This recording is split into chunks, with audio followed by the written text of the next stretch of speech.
In the deep chill of September 1533, under the carved beams of Greenwich Palace, a child was born who would one day hold in her hands the fate of an island kingdom. The air outside smelled of the Thames, briny and metallic, its mist rolling over London like a soft grey curtain. Inside the palace, however, the air was charged with a tension that no candlelight could ease. For all the polished marble and silks, for all the heralds proclaiming a royal birth, something was amiss. King Henry VIII had expected a son. What he received was a daughter, Elizabeth, child of his second wife, Anne Boleyn.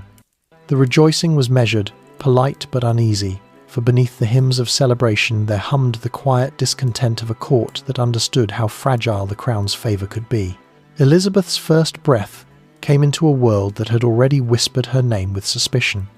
Her mother's marriage had torn England away from the Roman Church, had made the king head of his own faith, and had reshaped the kingdom's very soul. The infant's arrival was a living reminder of that schism. Henry had divorced Queen Catherine of Aragon to marry Anne, breaking with the Pope, defying Europe's oldest power. All that storm of politics and passion had been waged for a son, a boy, to carry the Tudor line forward. But when the midwives presented a tiny red-haired girl wrapped in crimson cloth, the king's smile faltered for the briefest heartbeat. A daughter, yes, healthy, strong lungs, yet no heir. The court's joy curdled into discomfort. Still, the official proclamations called her Princess Elizabeth, heir to the throne of England.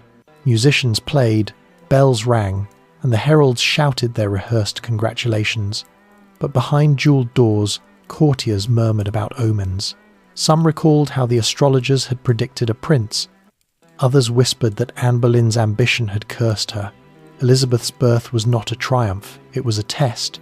Anne, radiant and restless, would not be cowed by disappointment. She poured her pride into the child, surrounding the infant's cradle with silks and scholars, declaring that Elizabeth would be as learned and noble as any prince. "My daughter," she said often, "shall outshine them all." But already the ground beneath them trembled. Henry's passion cooled, his eyes turned elsewhere. The glittering promise of Anne Boleyn was fading into irritation, and the same court that had once hailed her as queen now studied her for flaws. Elizabeth's earliest memories would not be of her parents' affection, but of absence and removal. When she was scarcely 3 years old, her world was shattered. The corridors of Greenwich grew hushed. Servants whispered and avoided her gaze. Her mother, once the dazzling heart of the court, was imprisoned in the Tower of London, accused of adultery, witchcraft, and treason. None of it made sense to the child. One day her mother's voice, lilting and firm, filled her nursery. The next, silence. On the 19th of May 1536, the silence was broken only by the thud of an axe. Anne Boleyn, elegant even in death, met her end beneath the shadow of the tower. The witnesses said she died with grace, whispering prayers for her daughter. Far away, little Elizabeth played unaware, though the absence carved itself into her bones. The crown she might have inherited fell from her mother's head and vanished into blood and history. In the weeks that followed, her father erased Anne's name. Her portraits were destroyed, her initials chipped away from stonework, her memory scrubbed from the palaces she once graced. Elizabeth herself was declared illegitimate. She was no longer princess, but Lady Elizabeth. Her rank, her inheritance, her future all gone with the stroke of her father's quill. Yet even as the world turned cold around her, she endured. In her small household at Hatfield or Hunsdon, Elizabeth grew into a solemn, thoughtful child. Those who saw her remarked upon her intelligence and poise, traits remarkable in one so young. She absorbed language quickly, Latin, French, Italian, guided by her tutors, who treated her not as a discarded child but as a prodigy. The scholar Roger Ascham would later call her mind a bright mirror of learning. Even as the royal court forgot her, she cultivated something rare, independence. Her father's moods shifted like weather, and Elizabeth learned early that love from a king could be conditional. When his third wife, Jane Seymour, bore him the long-awaited son, Edward Elizabeth, watched from the margins as England rejoiced. She sent gifts to her baby brother, wrote him letters as soon as she could write at all, and in doing so showed the grace and self-control that would later define her reign. Though she had every reason for jealousy, she instead learned to bide her time. The palace that had once been her home was now a distant dream. Yet Elizabeth's household, modest compared to the royal court, was alive with ideas. Humanist tutors read to her from Plato and Cicero. She practiced music, dancing, and rhetoric. Every lesson was a form of armor, each book a weapon in a world that doubted her worth. She observed the fragile fates of women around her, her mother dead, her stepmothers either dying or discarded, and she began to see the crown not as a birthright, but as a peril. At night, the flicker of candlelight danced across the tapestries as she listened to the wind scratching the shutters. Sometimes she would whisper to the silence, asking questions only she could hear. Why had her mother died? Why was her own life spared? What did it mean to be a Tudor without a mother's name, without a father's favour? History would later paint her as fearless, but in those early years, she was a survivor, an orphan, learning to live in the echo of power. Henry's next wives passed through Elizabeth's life like shadows. Anne of Cleves, quiet and kind, treated her with gentleness. Catherine Howard, barely older than Elizabeth, became both sister and cautionary tale, beheaded for infidelity in 1542. And then came Catherine Parr, the sixth and final wife, who would prove the most important of all. Catherine saw promise in the neglected child and brought her back into favour. Under her guidance, Elizabeth's education deepened and her faith matured. The Queen's household became a small academy of learning, where scholars debated theology and history at the dinner table. It was Catherine Parr who helped reconcile Elizabeth with her father, paving the way for the girl's cautious return to the royal family. For the first time in years, Elizabeth appeared at court beside her younger brother Edward and older sister Mary. The three Tudor children, each born of different mothers, posed together for portraits, symbols of unity that disguised deep divisions. Henry's health was failing, and with it, the stability of the realm. The old king's eyes softened when he looked at Elizabeth. Perhaps she reminded him of Anne, sharp, quick, and proud. Or perhaps he simply saw the strength that his kingdom would one day need. When Henry died in 1547, the court's pageantry masked a nation trembling on the edge of change. The boy king, Edward VI, only 9 years old, was crowned amid prayers and apprehension. Elizabeth, now 14, wept not just for her father, but for the uncertain road ahead. She had lost the only constant presence in her life, however fickle that love had been. The crown had moved on, but her survival instinct sharpened. She knew how swiftly fortunes turned in Tudor England. Elizabeth's adolescence was marked by both privilege and peril. She returned to live with Catherine Parr, now remarried to Thomas Seymour, the ambitious brother of the late Queen Jane.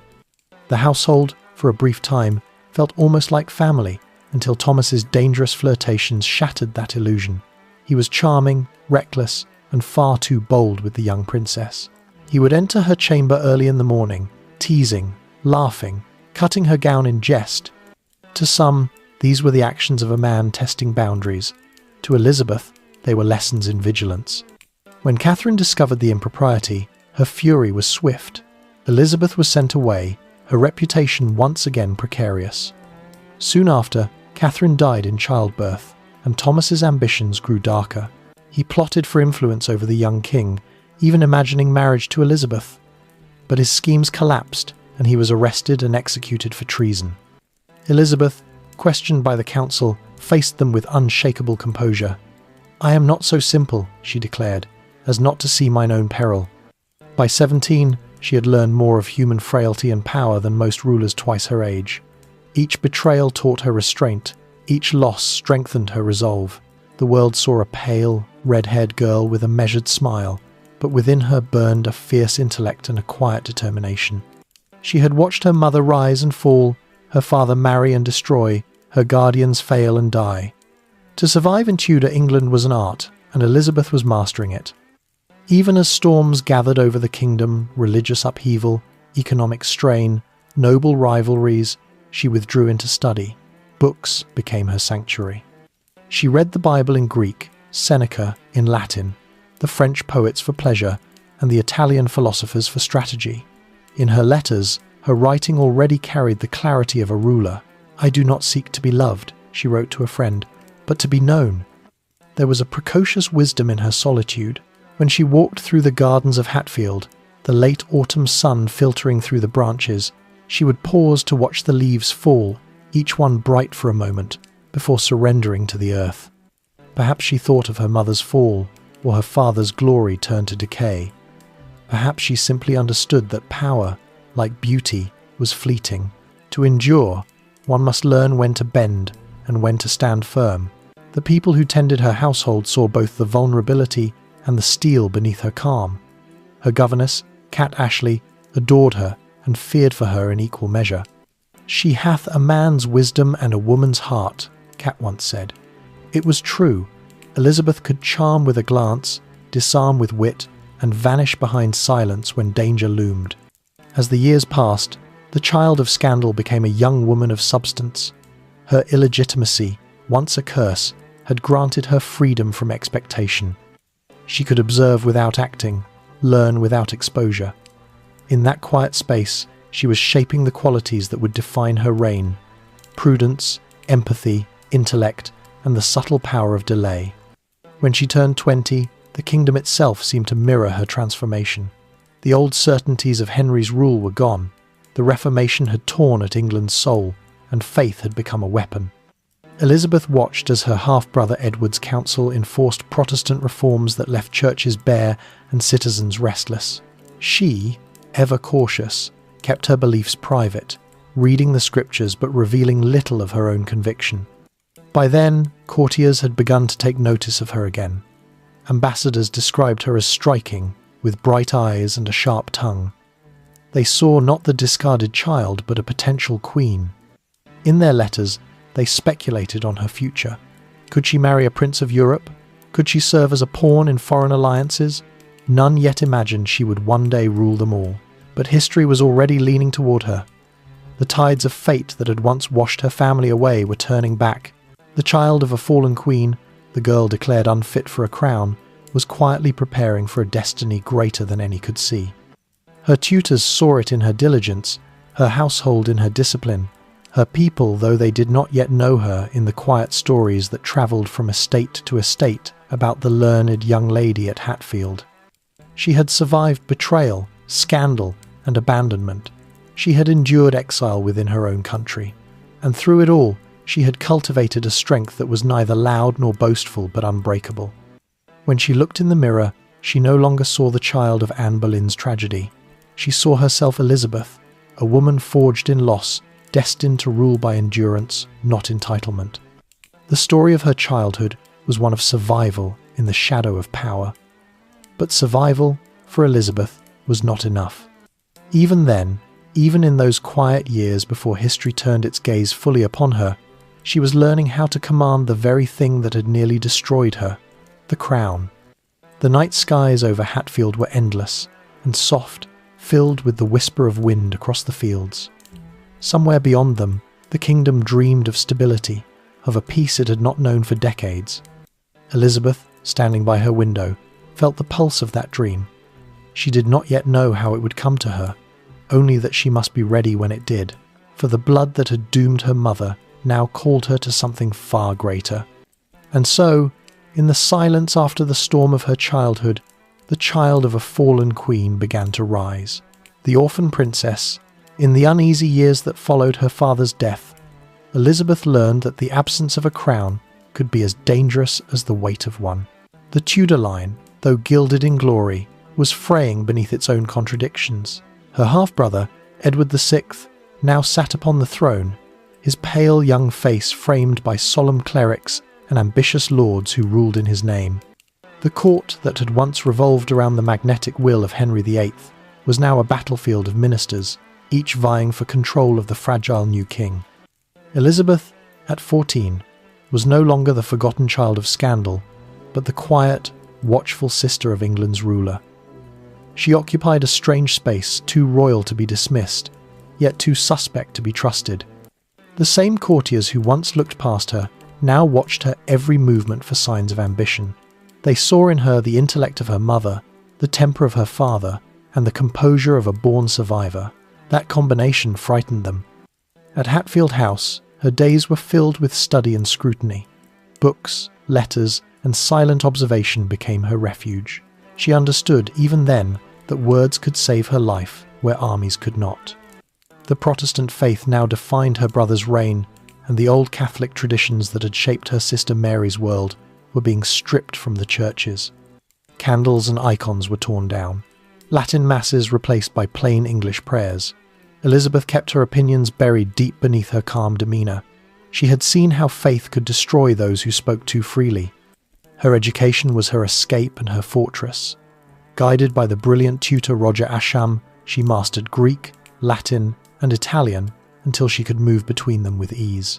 Her letters read like the writings of a philosopher, precise, eloquent, deliberate. She studied logic and theology, learned the histories of Rome and Greece, and absorbed their lessons on power and virtue. In these ancient examples, she saw reflections of her own precarious age. Republics turned to empires, rulers undone by their passions, and nations reborn from ruin. Ascham once wrote that Elizabeth possessed both the diligence of a student and the grace of a queen. But diligence alone could not protect her. The politics of the court seeped even into her quiet study. The Lord Protector, Edward Seymour, Duke of Somerset, governed in the young king's stead, yet his enemies plotted ceaselessly. Among them was his own brother, Thomas Seymour, whose reckless charm had already brought Elizabeth peril. The scandal of his advances lingered, whispered in corridors long after his execution. Elizabeth's composure during that ordeal had impressed even her critics. She had been questioned under oath, her reputation dissected by men twice her age, and she had never faltered. "I thank God," she had written afterward, "that I am not a fool to desire to meddle in such dangerous matters." Those words would come to define her. She had seen how quickly favour turned to ruin, how women at court were used and discarded. To survive, she learned to listen more than she spoke, to act only when action could not be avoided. Her letters to her brother were warm but careful, filled with expressions of loyalty yet never flattery. To Edward, she presented herself as the obedient sister, to his ministers as harmless and studious. In truth, she was studying them all. When Edward's health began to wane, the atmosphere of the court darkened. The boy king, frail and earnest, was moulded by his advisers into a Protestant symbol, a living banner for reform. The question of succession loomed like a gathering storm. Neither of his half-sisters fit easily into the plans of those in power. Mary was a devout Catholic, tied to Rome and Spain. Elizabeth, though inclined toward the new faith, was unpredictable, too intelligent to be moulded. The council feared both women in different ways. In 1553, when Edward's cough turned to blood, England held its breath. Behind closed doors, plots unfolded. The Duke of Northumberland, seeking to keep power, persuaded the dying boy to alter the line of succession, naming his Protestant cousin, Lady Jane Grey, as heir instead of his sisters. Elizabeth knew the danger this meant. She wrote little, said less, and waited. When Edward died that July, the nation trembled between rival queens. Lady Jane's reign lasted only 9 days. The people, weary of manipulation, rallied to Mary Tudor, the daughter of Catherine of Aragon. Elizabeth, outwardly dutiful, sent her sister messages of loyalty. She knew that any sign of hesitation could be fatal. When Mary rode triumphantly into London, Elizabeth followed behind her, bright-haired, serene, and silent, her every step calculated. The crowd cheered both sisters, seeing in them a fragile hope of unity. But beneath the smiles, suspicion was already at work. Mary, child of the humiliated Catherine, bore deep scars of her father's cruelty and her mother's downfall. To her, Elizabeth was the living reminder of Anne Boleyn, the woman who had shattered her childhood. Their bond, born of blood, was poisoned by memory. Mary sought comfort in restoring the Catholic faith, in undoing what her father and brother had done. Elizabeth, cautious as ever, attended Mass when summoned, knelt when required, and gave no hint of dissent. Yet the council and the priests around Mary distrusted her. They saw her popularity, her education, her composure, and feared that she might one day take the crown herself. In the cold winter of 1554, rebellion ignited. Sir Thomas Wyatt, A nobleman disillusioned by Mary's plan to marry King Philip of Spain raised his banner against the Queen. He claimed loyalty to England but protested the Spanish alliance that threatened to make the country a vassal of a foreign power. When the rebellion failed, suspicion turned instantly toward Elizabeth. The logic was cruel but familiar. If there was unrest, surely the ambitious sister was behind it. One morning, royal guards arrived at her door. Elizabeth was ill with fever, yet there was no mercy. She was ordered to appear before the council. Wrapped in a cloak, pale and trembling, she was brought through the streets of London, where the people watched in silence. They remembered her mother's walk to the Tower. They knew how this might end. At the Tower gates, Elizabeth hesitated. "Here I come," she murmured to herself, "where my mother came before me."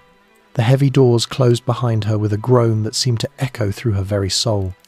For 2 months, she lived in the shadow of death, uncertain each dawn whether it would be her last. The tower's cold walls held ghosts enough to haunt a lifetime. From her narrow window, she could see the chapel where her mother lay, buried beneath the stones. Interrogations followed, relentless and cruel. The council demanded names, confessions, letters, proof of guilt. Elizabeth, exhausted but resolute, denied all knowledge of the rebellion. Her words were calm, her handwriting steady. "I am innocent of this man's doing," she wrote, "and to my knowledge never conspired against the Queen." Even in captivity, she understood that composure was power. Mary hesitated to sign her sister's death warrant. Perhaps she remembered their shared blood, or perhaps she feared public outrage. Elizabeth's imprisonment dragged on until, by careful diplomacy and the intervention of allies, she was released, though not into freedom. She was sent to Woodstock under guard, confined to a crumbling manor watched by soldiers. There, surrounded by isolation and damp English rain, she waited again. Those months at Woodstock hardened her spirit. She passed the days reading, writing, walking the grounds when permitted. When she was denied ink and paper, she wrote with charcoal on the walls. "Much suspected by me, nothing proved can be," she scrawled. "Queen Elizabeth shall be." It was not defiance but faith, a whispered promise to herself. The wind through the corridors carried the scent of damp earth and moss, the slow decay of neglect. Yet within that decay she found endurance. Mary's reign grew darker as the years passed. Her marriage to Philip brought not peace but resentment. Her attempts to restore Catholicism led to persecution, the burnings of Protestants that would earn her the name Bloody Mary. England, weary of fire and fear, began to look elsewhere for hope. That hope, whispered in taverns and market squares, wore the face of Elizabeth. When Mary's health began to fail in 1558, Elizabeth was summoned from her confinement. The kingdom teetered on the edge of exhaustion, its treasury drained, its people divided. The Queen, aging and childless, had no choice but to acknowledge her sister as heir. It was a reluctant mercy, born less of affection than necessity. Elizabeth rode to court with measured dignity, her eyes steady, her silence eloquent. She knelt before her sister, who looked upon her with a mixture of sorrow and resignation. There were no tears between them, no words of reconciliation. Too much history lay between their hearts. Yet in that moment, the weight of destiny shifted. When Mary died on a cold November morning, the bells that tolled across England were both mournful and expectant. The people, starved for stability, turned their eyes to Hatfield, where Elizabeth waited. She was 25 years old when the messenger arrived, breathless and mud-spattered, to deliver the words that would change her life. "The Queen is dead." Elizabeth fell to her knees beneath an old oak tree and murmured in Latin, "Ad domino factum est istud et est mirabile in oculis nostris." This is the Lord's doing, and it is marvellous in our eyes. The moment was quiet, almost private, yet it marked the beginning of an age. From that oak's shadow, she rose not as the orphaned daughter of a disgraced queen, but as the sovereign of England. Around her, the world trembled between old faiths and new, between ruin and rebirth. The kingdom that had once turned its back on her now awaited her command. Her childhood of silence had taught her patience. Her years of danger had taught her strength.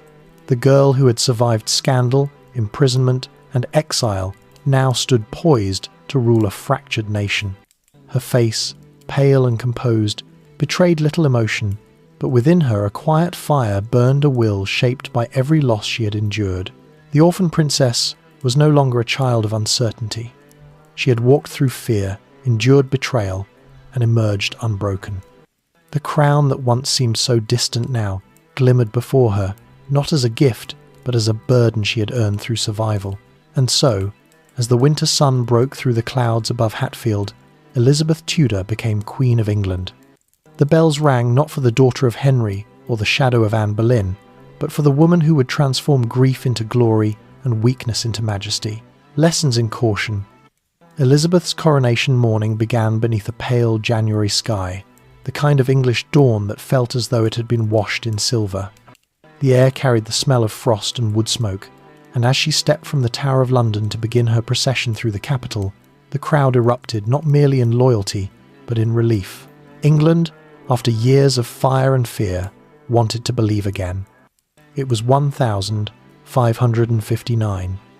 The bells clanged in Westminster, echoing against the narrow lanes, and the new queen, robed in white satin and cloth of gold, rode through the city gates. Her hair, flame-bright and loose upon her shoulders, shimmered beneath the winter light.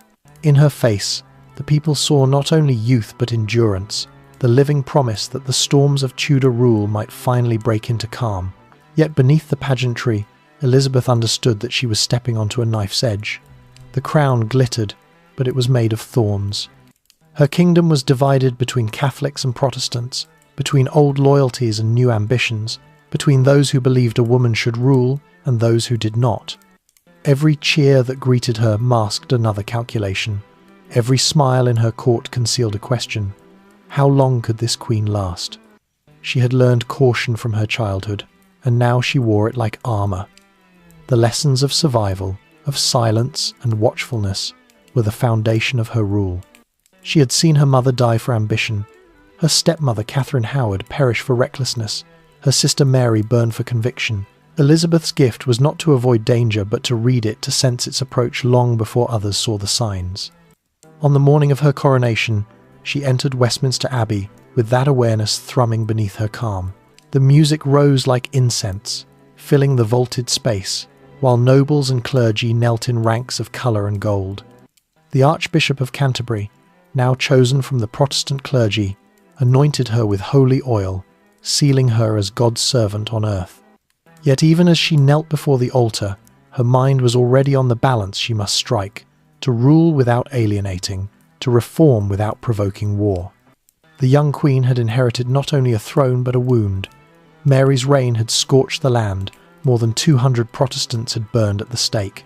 Spain had drained England's treasury, and famine shadowed the countryside.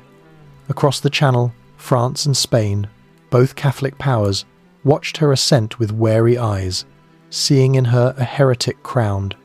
Within her own court, many nobles doubted that a woman alone could command a nation. But Elizabeth knew her own strength. She had survived the Tower. She could survive men's expectations. Her council, composed of cautious veterans and ambitious reformers, gathered around her in those first months. Chief among them was William Cecil, her Secretary of State, whose steady intellect matched her own. Cecil would become the architect of her government, the mirror of her prudence. Together they would craft a policy of survival disguised as moderation. "Do not make windows into men's souls," she told him once, meaning that religion should not destroy unity. The phrase would become her creed. At her coronation feast, while trumpets blared and dancers twirled, she smiled and raised her cup, but her eyes missed nothing. She knew who applauded out of loyalty and who out of fear. She saw, too, the faces of foreign ambassadors, envoys from Spain, France, and the Holy Roman Empire, calculating what sort of queen this Elizabeth might be. They sent dispatches home describing her grace, her intelligence, and her unsettling independence. One wrote that she speaks little, but when she does, it is with such reason that none dare contradict her. The pageantry lasted days, but when the final torches burned low, she was left with the burden of her crown and the hum of a restless nation. Her first act was to restore stability through measured reform. The Elizabethan settlement of 1559, forged with Cecil's counsel, sought to end the decades of religious chaos. The Act of Supremacy reaffirmed the monarch's role as head of the Church of England, while the Act of Uniformity reintroduced the Book of Common Prayer. Yet Elizabeth walked carefully between extremes. She allowed certain Catholic symbols to remain. She forbade radical Protestant iconoclasm. It was not perfection she sought, but peace. Still, her caution bred enemies. Rome denounced her.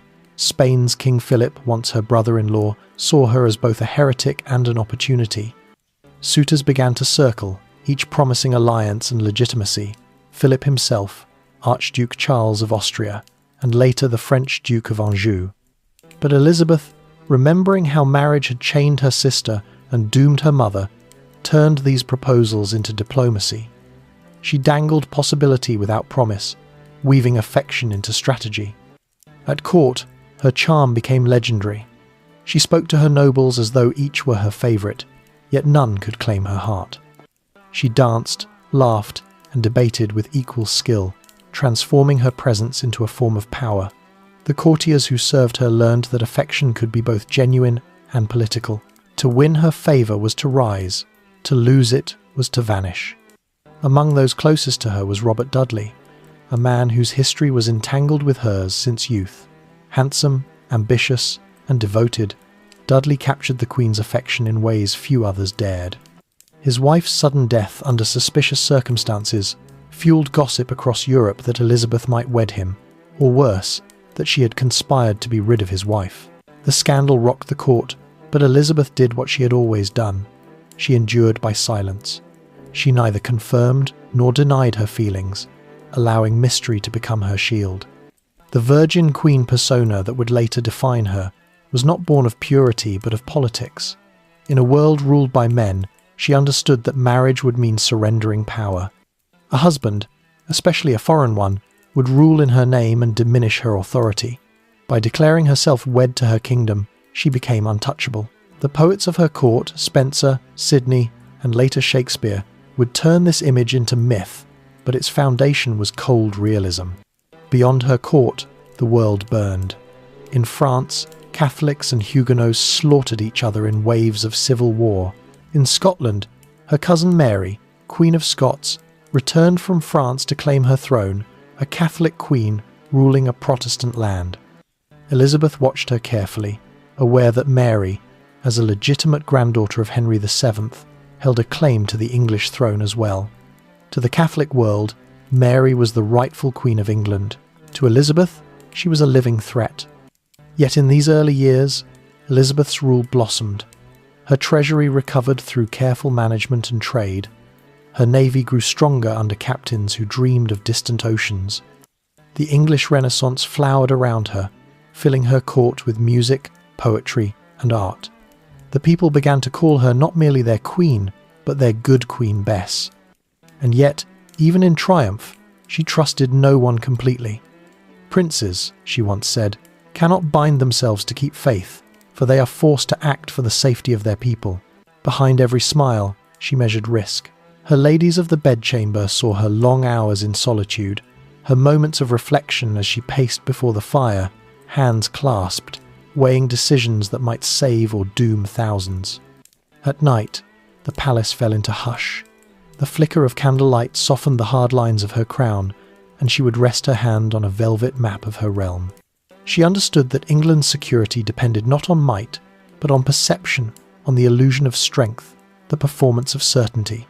Her reign was theatre, and she was its most disciplined actress. There were days when doubt whispered like wind through the corridors. The memory of her imprisonment, of the tower's cold stones, lingered still. She had learned that mercy was fragile, that love could turn to death. These memories did not weaken her, they sharpened her. Each hesitation was calculated, each delay purposeful. To act too soon was to err, to act too late was to perish. Between those two edges, Elizabeth balanced her life. Visitors from across Europe often remarked on her contradictions. She was regal yet approachable, fierce yet playful. She could dismiss a suitor with a jest or humble a diplomat with a glance. Her wit was as dangerous as her temper was rare. "I keep my eyes open," she told one ambassador, "and I see through all men." They believed her. Still, her greatest strength was patience. She ruled by time, not force. When her advisors clamored for decisive wars or marriages, she reminded them that survival required endurance, not impulse. "I have no desire to make windows into men's souls," she repeated, her voice calm as water. "There is one Jesus Christ. The rest is trifles." In that single phrase, she distilled a lifetime's philosophy: faith without fanaticism, rule without tyranny. Years passed, and her presence grew mythic. Artists painted her in celestial robes, pearls around her neck, her hand resting upon the globe. To her subjects, she became more than mortal, an embodiment of England's rebirth. But behind that image was still the cautious girl who had once written by candlelight in captivity, who knew the value of silence and the peril of trust. Each dawn found her at work, reading reports, signing papers, annotating letters in her own sharp hand. She rose before most of her court, walked the galleries, and oversaw affairs of state with the precision of a scholar. She was both monarch and mind, guiding England through fragile peace. And though her courtiers adored her, they also feared her temper when patience ran thin. She expected excellence, demanded loyalty, and rewarded wit. The lessons of her youth never left her. She remembered what it was to be powerless, and she would never be powerless again. The orphan princess had become the sovereign of prudence, ruling not by sword or decree, but by the art of balance. Every gesture, every word, every silence was deliberate. By the time her reign reached its 10th year, Europe had begun to accept that Elizabeth Tudor was no passing phase but a force in her own right. The child of scandal had become the architect of stability. The girl who once walked to the Tower in fear now commanded ambassadors and generals, yet she knew that danger never vanished, it only changed its form. And so she watched, listened, and waited, her mind as sharp as the crown she wore. For in the corridors of power, caution was not cowardice, it was survival. The shadow of the Tower.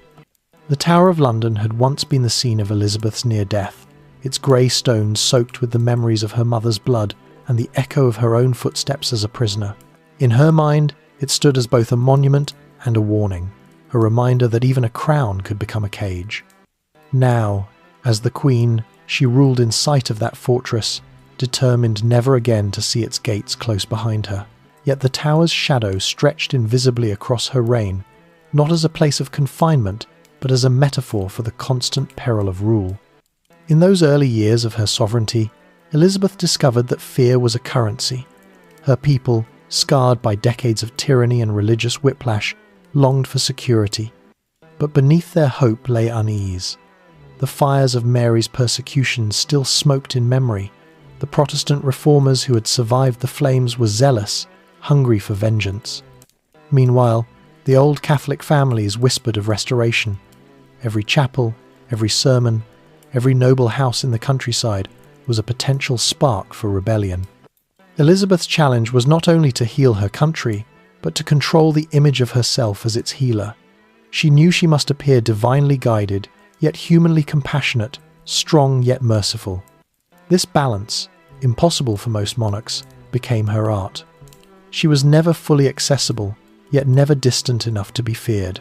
At public processions, she rode slowly through the streets, reaching out her gloved hand to bless the poor, her eyes luminous beneath the crown. To the onlookers, she was not merely a ruler, she was the rebirth of England itself, a living symbol of deliverance from chaos. But in private, she knew the Tower's shadow followed her. Conspiracies rose like tides. Her spymaster, Sir Francis Walsingham, kept his web of informants spread across Europe, intercepting letters, breaking ciphers, and uncovering plots that might have ended her life. Elizabeth trusted few, for she had learned that even affection could turn treacherous. The memory of Thomas Seymour's advances, of Mary's prison, and of her mother's execution had etched in her a deep wariness. The first great test of her rule came from within her own bloodline. Mary, Queen of Scots, her cousin, her mirror, and her opposite, had fled to England in 1568 after rebellion in her realm forced her abdication. To some, Mary was a tragic exile. To others, she was the rightful Catholic heir to England's throne. Her arrival was both a gift and a curse.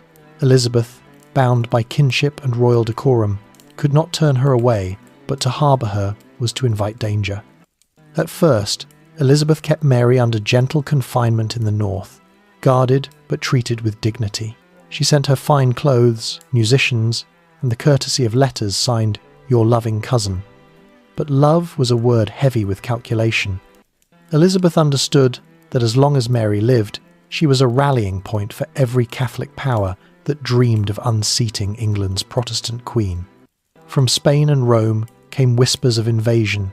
From within England came the murmured hopes of those who still heard Mass in secret cellars. Rebellions flickered in the north, led by noble families who saw in Mary not a prisoner, but a banner.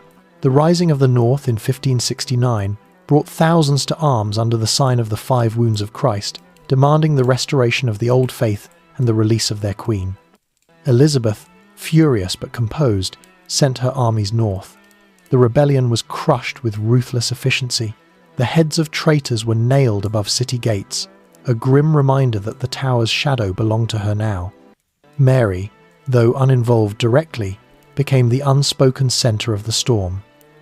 Her imprisonment tightened. Letters between her and her Catholic allies were intercepted by Walsingham's agents. Elizabeth hesitated to destroy her cousin outright, both for moral reasons and because she knew how history loved martyrs. Instead, she chose delay, that familiar weapon of hers, holding the problem in suspension, buying time until time itself might resolve it. But Mary was no ordinary captive. In her confinement, she played the role of the wronged queen with haunting skill, her beauty fading into melancholy legend. Foreign courts spoke of her as a saintly figure, wronged by a heretic usurper. Spain, France, and the papacy began to plot not merely for her release, but for Elizabeth's removal. The Pope's bull regnans in excelsis of 1570 excommunicated Elizabeth and released her subjects from allegiance to her, effectively painting a target on her life.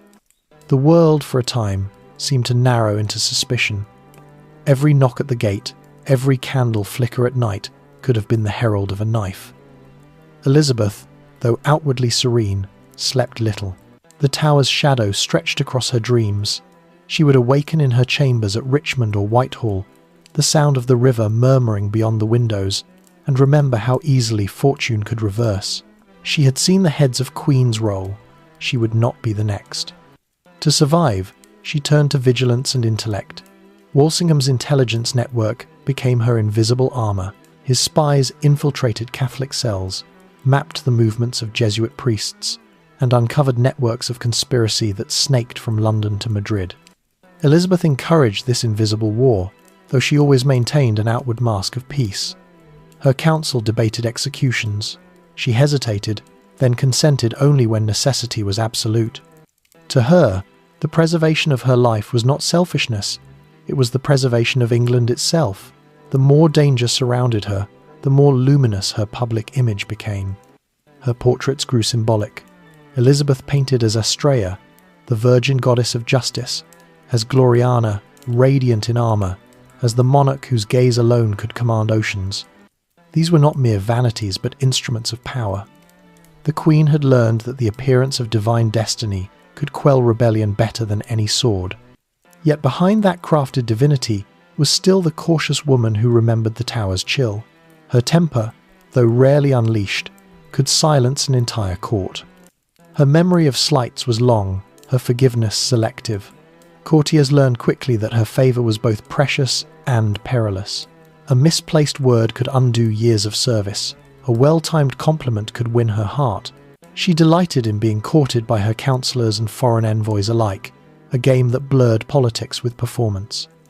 Among the courtiers, none walked this delicate stage more deftly than Robert Dudley, now Earl of Leicester.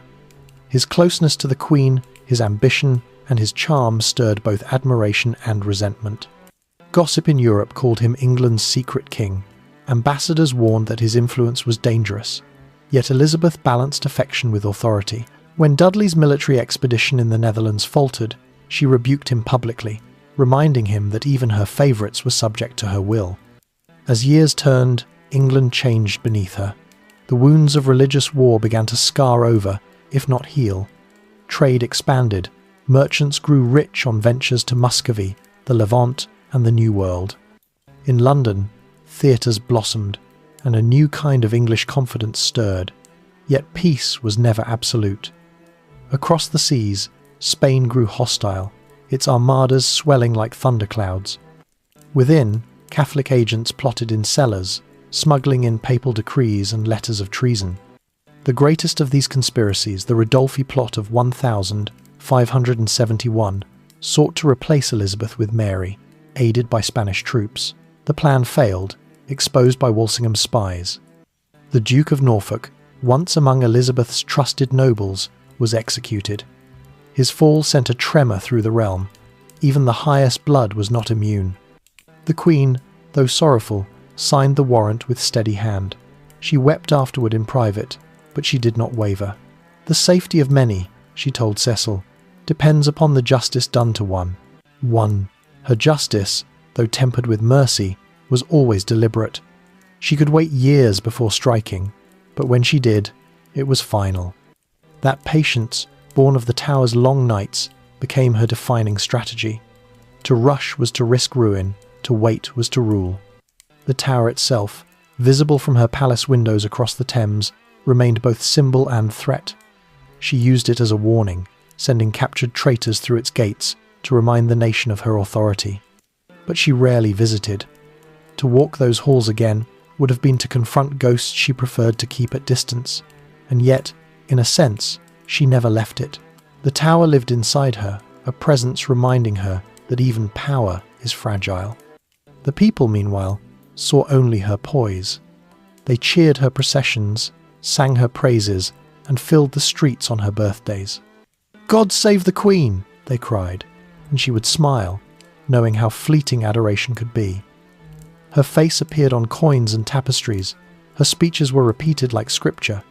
In Parliament, she spoke with unmatched eloquence, declaring, "Though I may have the body of a weak and feeble woman, I have the heart and stomach of a king." The words electrified her subjects. They believed them because they saw in her a reflection of their own survival. But the Tower's shadow was lengthening again. Beyond the seas, King Philip II of Spain planned a reckoning for the heretic queen who had defied Rome. His empire stretched from the Americas to the Mediterranean. His armadas dominated the oceans. To him, Elizabeth was a stain upon divine order, a usurper whose death would restore God's favour. His ships gathered, his priests blessed the banners. The storm that would define her reign was building. Within her, the lessons of her youth sharpened to readiness. She knew that fear could be turned to courage if guided by conviction. She began strengthening her navy, investing in captains whose boldness matched her own: Francis Drake, John Hawkins, and Martin Frobisher. These men, once privateers skimming treasure from Spanish galleons, became instruments of national pride. Elizabeth, cautious yet visionary, saw in them not pirates but pioneers. She encouraged them quietly, balancing provocation with diplomacy, testing Spain's patience without plunging into war. Each evening, she reviewed letters by candlelight, the Tower's outline visible beyond the window. It was as if her past and her present shared the same horizon. She had once been its prisoner. Now she commanded those who guarded its gates. The symmetry was not lost on her. She often said to her ladies, half in jest, "I know too well what it is to be watched." But in truth, she watched everyone in return. Her reign's middle years unfolded beneath that vigilance.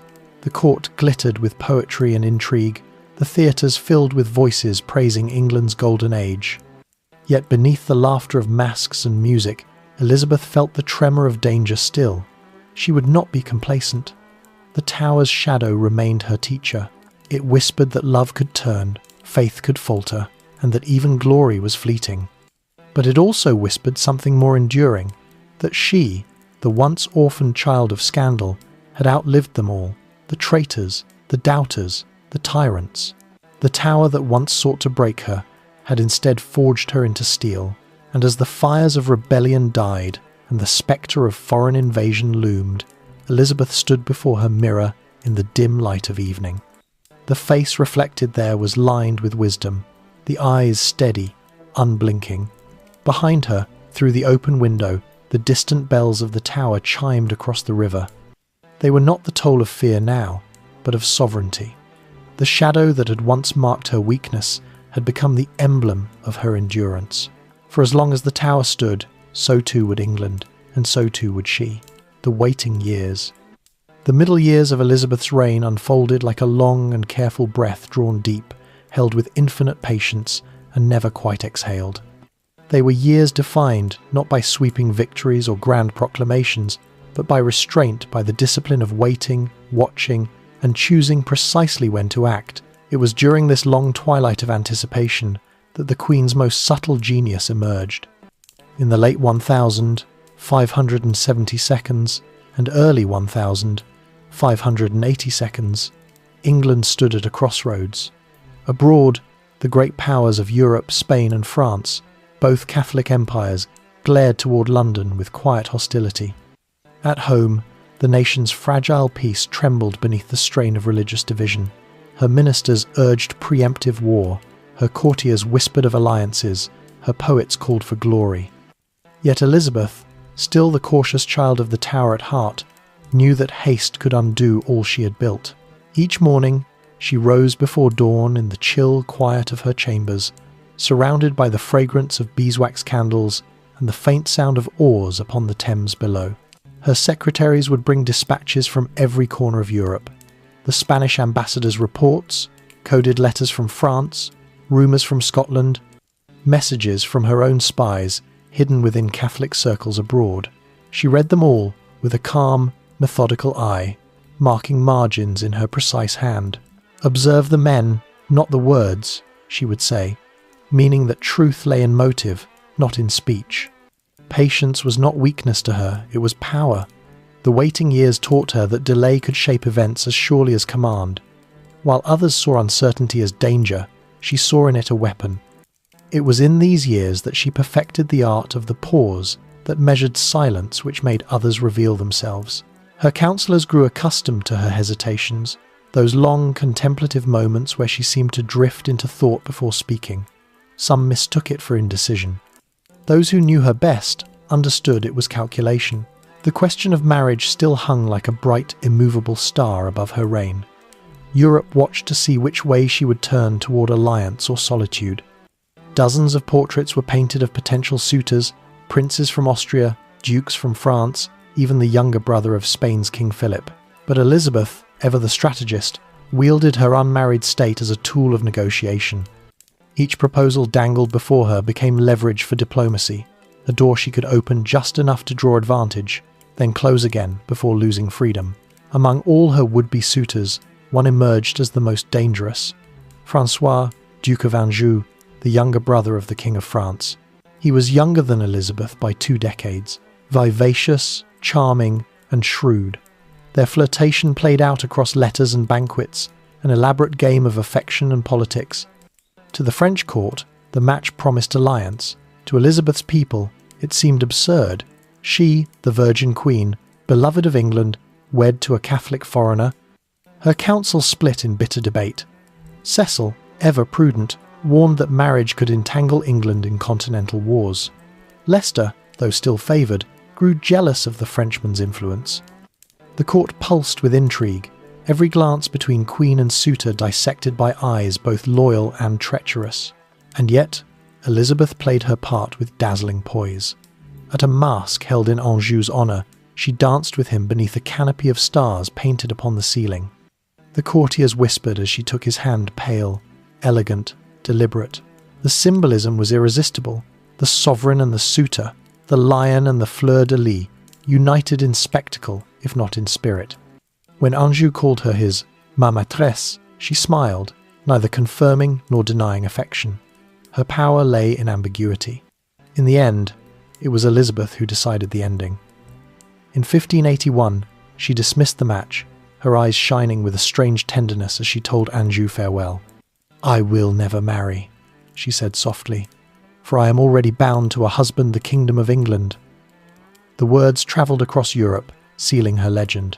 From that day forward, she became the eternal bride of her realm, untouchable, inviolate, yet endlessly desired.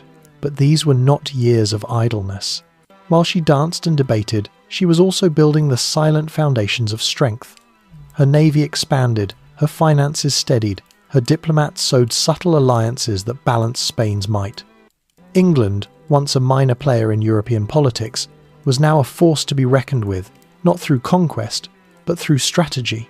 Still, the peace was a fragile illusion. Across the northern border, Mary, Queen of Scots, languished in her gilded prison. For nearly 2 decades, Elizabeth had kept her cousin under guard, an uneasy compromise between mercy and necessity. Yet Mary's presence was a festering wound. Each year brought new conspiracies invoking her name, new letters intercepted, new plots uncovered. The Babington plot of 1586 was the breaking point. It was uncovered by Walsingham's spies, a web of deceit so intricate that even modern intrigue could scarcely match it. Letters had been smuggled to Mary in beer barrels, written in cipher, urging her to approve a plan to assassinate Elizabeth and seize the throne. When Walsingham deciphered the code and placed the damning evidence before the Queen, the room fell silent. Elizabeth read the letters again and again, her face expressionless. She knew what they meant. She also knew what her decision would cost. For all their rivalry, Mary was still kin, still the daughter of her father's bloodline. To execute her cousin was to cross a moral threshold from which she could never return. For days, Elizabeth paced her chambers, torn between fear and sorrow. Her council pressed her to act, arguing that as long as Mary lived, England was not safe. At last, her resolve hardened. "If it must be," she said, "then let it be done not by my hand, but by the law." On the 8th of February 1587, Mary was led to the scaffold at Fotheringhay Castle. Witnesses described her as serene, robed in crimson, the colour of martyrdom. She spoke of faith and forgiveness, then knelt, her lips murmuring a prayer. When the axe fell, the echo travelled through England like a thunderclap. Elizabeth's reaction was complex, almost contradictory. When news of the execution reached her, she wept, furious that her ministers had acted too quickly. She raged at Cecil and Walsingham, insisting she had not explicitly commanded the deed. Perhaps it was guilt, perhaps performance. Yet in her private writings, a quieter truth emerged. She had known the end was inevitable. "She sought my death," Elizabeth wrote, "and by law is condemned. Yet I am not made lighter for it." Mary's death was more than the end of a rival. It marked the end of Elizabeth's long balancing act between leniency and survival. With her cousin's blood, she had paid the price for England's safety, but it also hardened her reign. From that day forward, she would rule without illusion of mercy. Beyond England's shores, the reaction was volcanic. Spain, already seething, took the execution as divine justification for invasion. King Philip II began assembling the most formidable fleet Europe had ever seen, the armada that would bear the cross of Christ and the vengeance of Rome to English shores. Elizabeth, ever the student of fate, sensed the coming storm. The waiting years were ending. All her patience, all her lessons in restraint, had been preparation for the reckoning that now approached. The shadow that had haunted her since childhood was about to take form in sails and steel. Still, she refused to yield to fear. "I do not fear to die among my people," she told her council when the threat became known. "We shall meet them not with prayer alone, but with valour." It was the language of a warrior queen, though her true weapon remained her mind. While her admirals, Howard, Drake, and Hawkins readied the fleet, Elizabeth turned her attention to the heart of her people. She knew morale could win where cannon might fail. Her speeches to her troops, her letters to her subjects, radiated calm defiance. "God will defend the right," she wrote, "if we but stand together as one." And so she waited once more the eternal lesson of her life. While the winds gathered and the Spanish Armada creaked its way across the Atlantic, Elizabeth remained steady, like a flame unshaken by the storm. The girl who had once survived the Tower by silence now ruled an empire by composure. It was this paradox, this union of patience and will, that transformed her from monarch to myth. The waiting years, which seemed to many like inaction, were in truth the crucible of her greatness. Through every hesitation, every pause, every unspoken decision, she had prepared herself and her nation for the trial that would define them both. When she walked the galleries of Whitehall at night, the candlelight catching the jewels at her throat, she must have felt the echoes of those who had doubted her. The courtiers who once whispered that a woman could not rule, the ambassadors who predicted her fall, the priests who prayed for her death. Yet she endured not by conquest, but by control. And as the winds began to rise over the Channel, as Spain's mighty fleet assembled like a thundercloud on the horizon, Elizabeth's patience reached its purpose. The long vigil was over. The waiting years had done their work. Now, at last, the storm would come, and she was ready to meet it. The Queen ascends. The summer of 1588 dawned beneath skies heavy with portent, and the salt wind that swept across the Channel carried with it the scent of destiny. For 30 years, Elizabeth Tudor had ruled through patience and intellect, steering England from the edge of civil war toward a fragile prosperity. But now, the waiting was done. On the horizon rose the Armada of Spain, 130 ships strong, their masts bristling like a forest of spears, their decks filled with soldiers, priests, and the weight of a nation's wrath. The Spanish Armada was not merely an invasion fleet, it was an act of divine theatre. King Philip II of Spain saw himself as God's chosen avenger, the hand that would crush heresy and restore the true faith to England. To his admirals, the mission was as much holy as political, to dethrone the bastard queen who had defied Rome, executed her cousin Mary, and set herself as head of the church. Their banners bore the cross of Burgundy, their decks resounded with hymns, they sailed, they believed, with heaven behind them. In London, news of their approach spread like a fever. Bells tolled, messengers galloped through the streets, and the people gathered in marketplaces, whispering prayers and fears. England, still small beside the vast Spanish Empire, trembled at the thought of annihilation. The Queen's ministers urged her to retreat inland for safety. But Elizabeth, who had waited her whole life to face destiny, refused. She remembered too well the power of appearances, the way fear could poison armies faster than plague. "My place is with my people," she said. "If I die among them." Her words were calm, not defiant, the voice of a woman who had lived too long with death to fear its coming. At Tilbury, on the estuary of the Thames where her soldiers assembled, the Queen rode among her troops astride a white horse. She wore a silver cuirass over her gown, the sunlight glinting from its polished surface. The men, rough farmers and sailors who had come to defend their island, fell silent as she appeared. The air smelled of iron and mud, of sweat and gunpowder. Then Elizabeth spoke, her voice carrying over the clatter of armour and the creak of standards in the wind. "My loving people," she began, "we have been persuaded by some that we are careful of our safety, and that we should take heed how we commit ourselves to armed multitudes for fear of treachery. But I assure you, I do not desire to live to distrust my faithful and loving people." She paused, lifting her gaze to the horizon, where smoke from the ships rose like a bruise against the sky. "I know I have the body of a weak and feeble woman," she continued, "but I have the heart and stomach of a king, and of a king of England too, and think foul scorn that Parma or Spain or any prince of Europe should dare to invade the borders of my realm." The crowd erupted in cheers. Some wept, others beat their pikes against the earth. In that moment, the frail-seeming queen became a figure of myth, half warrior, half mother of the nation. The speech was brief, but its echo would last for centuries. As she returned to her tent, the sky darkened with storm clouds. Across the Channel, the Armada fought the elements as much as England's navy.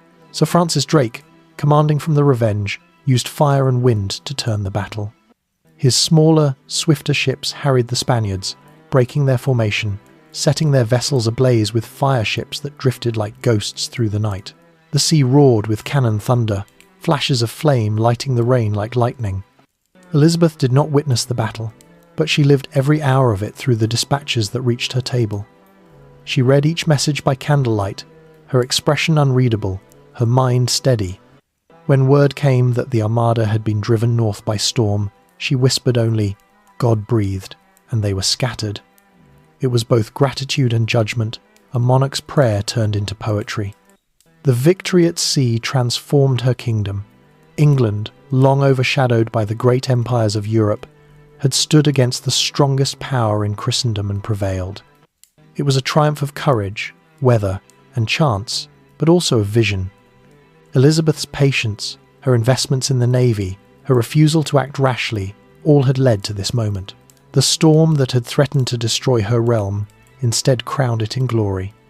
In London, the bells rang for days, bonfires blazed on every hilltop, psalms filled the churches. To her people, Elizabeth was no longer merely queen, she was chosen by Providence. The Virgin Queen had defended her island through the grace of heaven. The myth of Gloriana, goddess and sovereign, took root. Yet behind the celebrations, Elizabeth remained cautious. She knew how fragile victory could be. Spain's might was not broken, merely bruised. War could return.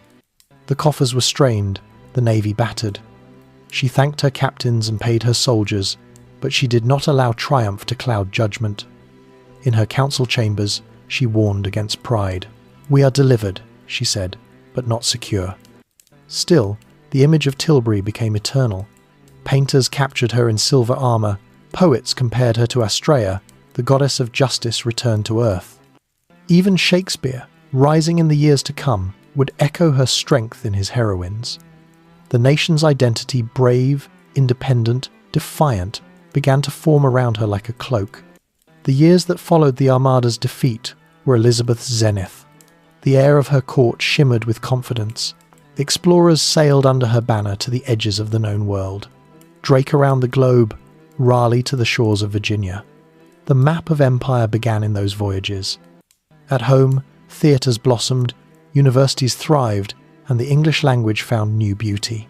The Queen encouraged these arts not merely from vanity, but from wisdom.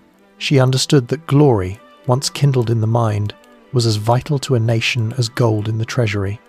But success brought new complexities. The cult of Gloriana of the Virgin Queen grew so radiant that it began to obscure the woman herself. Courtiers knelt not only before their ruler but before an idea, a vision of eternal youth and wisdom. Elizabeth, nearing 60, maintained the illusion with care. Her portraits grew increasingly symbolic. The rainbow portrait, with its eyes and ears embroidered upon her gown, declared her omniscience. The Ditchley portrait showed her standing upon a globe, unbowed by clouds and storm. Behind the paintings, however, time was at work. The Queen, who had once danced until dawn, now walked more slowly through the halls of Whitehall. Her temper, always sharp, could flash like steel when crossed. The courtiers who once flattered her beauty now praised her wisdom. She heard the shift, and it stung. Robert Dudley, her beloved companion for decades, died in 1588, just weeks after the Armada's defeat. The letter he sent her shortly before his death, addressed simply "His Last Letter," was found years later in a box beside her bed, the ink worn by her touch. With his passing, something in her private heart closed forever. She would never again allow another to stand so near. As she aged, loneliness became her constant shadow. The halls of her palaces echoed with the laughter of younger courtiers, men like the Earl of Essex, whose boldness reminded her of Dudley's youth. Essex, brilliant and reckless, won her admiration, then her fury. He embodied the new generation, ambitious, impatient, eager for war. To him, Elizabeth seemed too cautious, too bound by her methods of delay. To her, Essex was a spark too near the powder. Their relationship burned hot and cold, a cycle of affection and rebellion. When he disobeyed her orders during the Irish campaign and returned without leave, Elizabeth's patience finally snapped.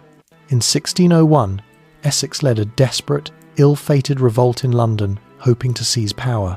His capture and execution broke her heart, but not her will. "A queen does not weep for traitors," she told her ladies afterward, though tears glistened in her eyes. The years drew on, and her realm continued to prosper, even as her body weakened.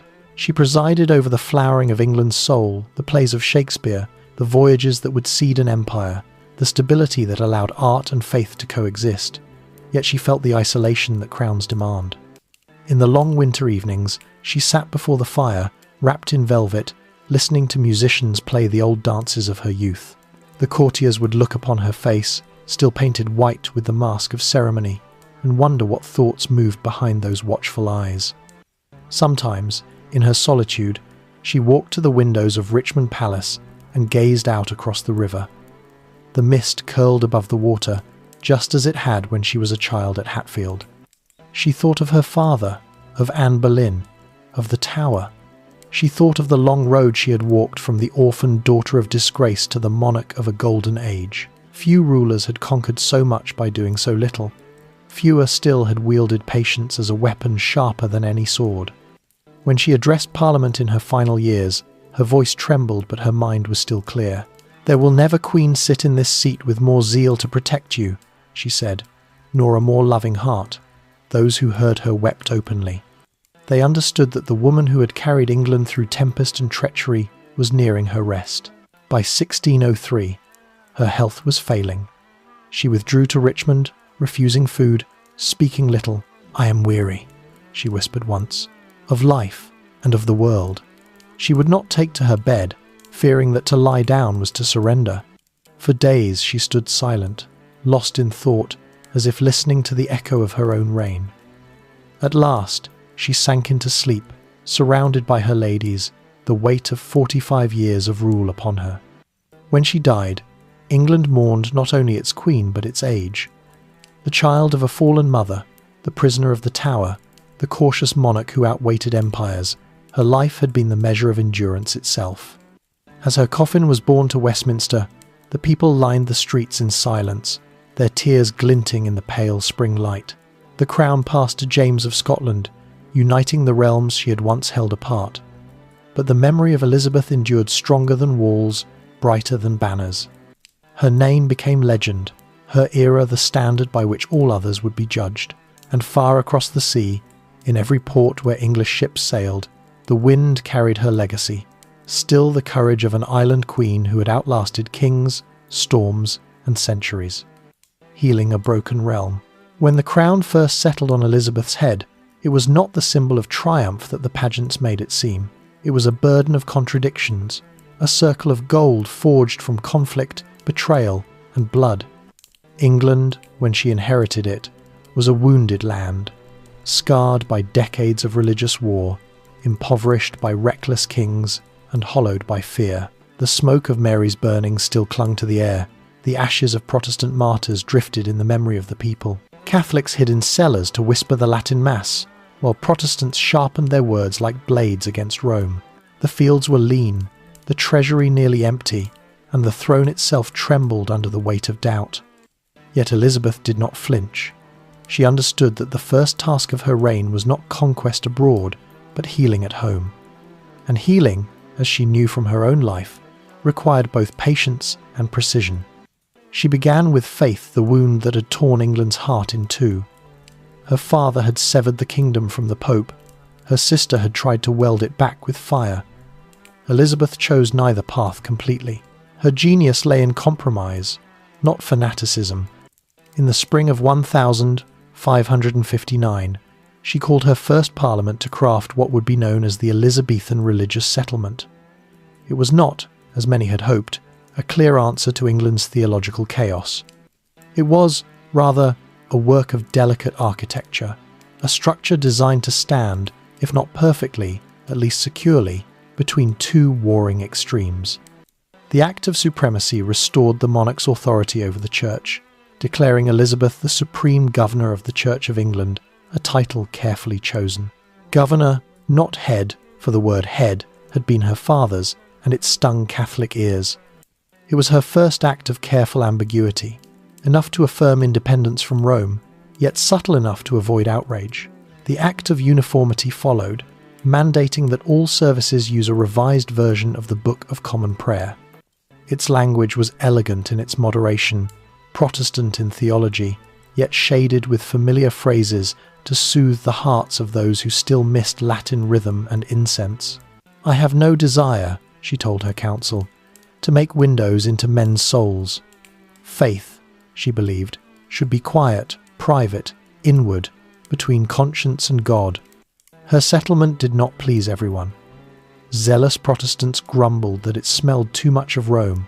Staunch Catholics condemned it as heresy, but it held. It kept England from fracturing once again. The fires of persecution dimmed. The gallows of heresy stood unused.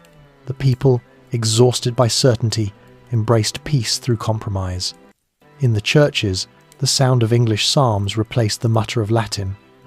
The clergy learned to bend instead of break. Priests married. Monasteries remained silent. The parish bells that had once tolled for Mass now called the faithful to prayer in their own tongue. For the first time in decades, England could pray without fear of the knock at the door. Elizabeth's religious policy was not born of piety alone. She believed, as a stateswoman, that unity of worship meant unity of rule. A divided faith was a divided loyalty, and divided loyalty meant rebellion. "There is one Jesus Christ," she once said to Parliament, "the rest is trifles." It was not theology, but governance, the principle that the crown and the altar must not be enemies. Even so, she did not mistake peace for love. Beneath the surface, calm, resentment simmered. The old Catholic gentry still plotted in shadows. Jesuit missionaries slipped into England disguised as merchants or tutors. Each year, her spies uncovered secret masses, coded letters, and whispered treasons. Elizabeth's response was measured but firm. She did not burn them as Mary had done. She watched, she waited, and when she struck, it was surgical. The rack in the tower creaked rarely, but decisively. Her balance between mercy and control became the rhythm of her reign. When the Pope excommunicated her in 1570, declaring her illegitimate and releasing her subjects from obedience, she did not rage. She smiled. "The Pope," she said dryly, "may decree what he will in Rome. I rule what I will in England." Her words, calm as ever, carried the weight of unbreakable sovereignty. Religion, however, was only one fracture in the body of the realm. The economy, too, demanded healing. Decades of mismanagement had drained the treasury, and inflation gnawed at the coinage. The silver shillings of Henry's time had been debased into copper ghosts. Elizabeth's council, under the careful genius of William Cecil, set about restoring stability. They revalued the currency, tightened expenditures, and encouraged trade. The merchants of London, who had once looked abroad with hesitation, now ventured to new markets. The seeds of empire, the East India Company, the voyages of Hawkins and Drake, sprang from this soil of restored confidence. The Queen watched these ventures with cautious pride. Though she was no merchant, she understood commerce as a form of diplomacy, a way to make England powerful without war. The ships that carried cloth and tin across the seas also carried the English tongue, the English Bible, and the legend of English liberty. "We shall find wealth," she told her council, "not in gold, but in the industry of our people." Her court reflected this same energy. It became a mirror of her kingdom, glittering, restless, alive with contradictions. There, noblemen debated philosophy beneath painted ceilings, while spies listened behind tapestries. Musicians composed madrigals to her beauty. Poets disguised flattery as devotion. Sir Walter Raleigh scattered his cloak across the mud for her, and Francis Bacon analysed her every word like scripture. The air at court shimmered with ambition and intellect. But Elizabeth, though surrounded by adoration, remained alone at its centre. She had long ago learned that affection could be dangerous. "I am married to England," she reminded her favourites when they grew too bold. Her celibacy was both vow and strategy, a symbol of purity that elevated her above the lusts and intrigues of men. Her courtiers called her the Virgin Queen, and the poets turned the phrase into divine myth. To them, she was not a woman but an emblem, an eternal goddess clothed in ermine and wisdom. This mythology served her well. The cult of Gloriana unified a nation still unsure of its faith. Painters depicted her surrounded by suns and symbols, untouched by age. The people began to see her not merely as sovereign, but as destiny incarnate. Even the weather seemed to favour her. When storms sank Spanish ships or spoiled foreign harvests, it was said that God bloweth for England's queen. And yet, beneath the splendour, Elizabeth remained human. Her temper could flare with the heat of her father's blood. Her anxieties could gnaw like frost. She feared betrayal more than death. She tested her ministers, rewarding loyalty, punishing deceit.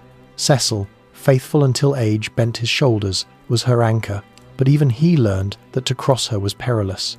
"You are my eyes," she told him once, "but I shall not be blind." Her patience, so often praised, was not serenity but control. She could smile while rage burned behind her eyes. She could wait years for revenge if necessity demanded. She forgave slowly and forgot nothing. Yet those who earned her trust found it unbreakable. Her ladies of the bedchamber, who saw her without the mask of majesty, spoke of moments of startling tenderness. She would laugh, tease, and listen to gossip like any mortal woman. But when the crown was set upon her hair, that warmth vanished. She became again the figure of marble and flame. In those first years of healing, Elizabeth walked a path between memory and hope. The ghosts of the past, her mother, her father, her sister, haunted her, yet she would not let them rule her.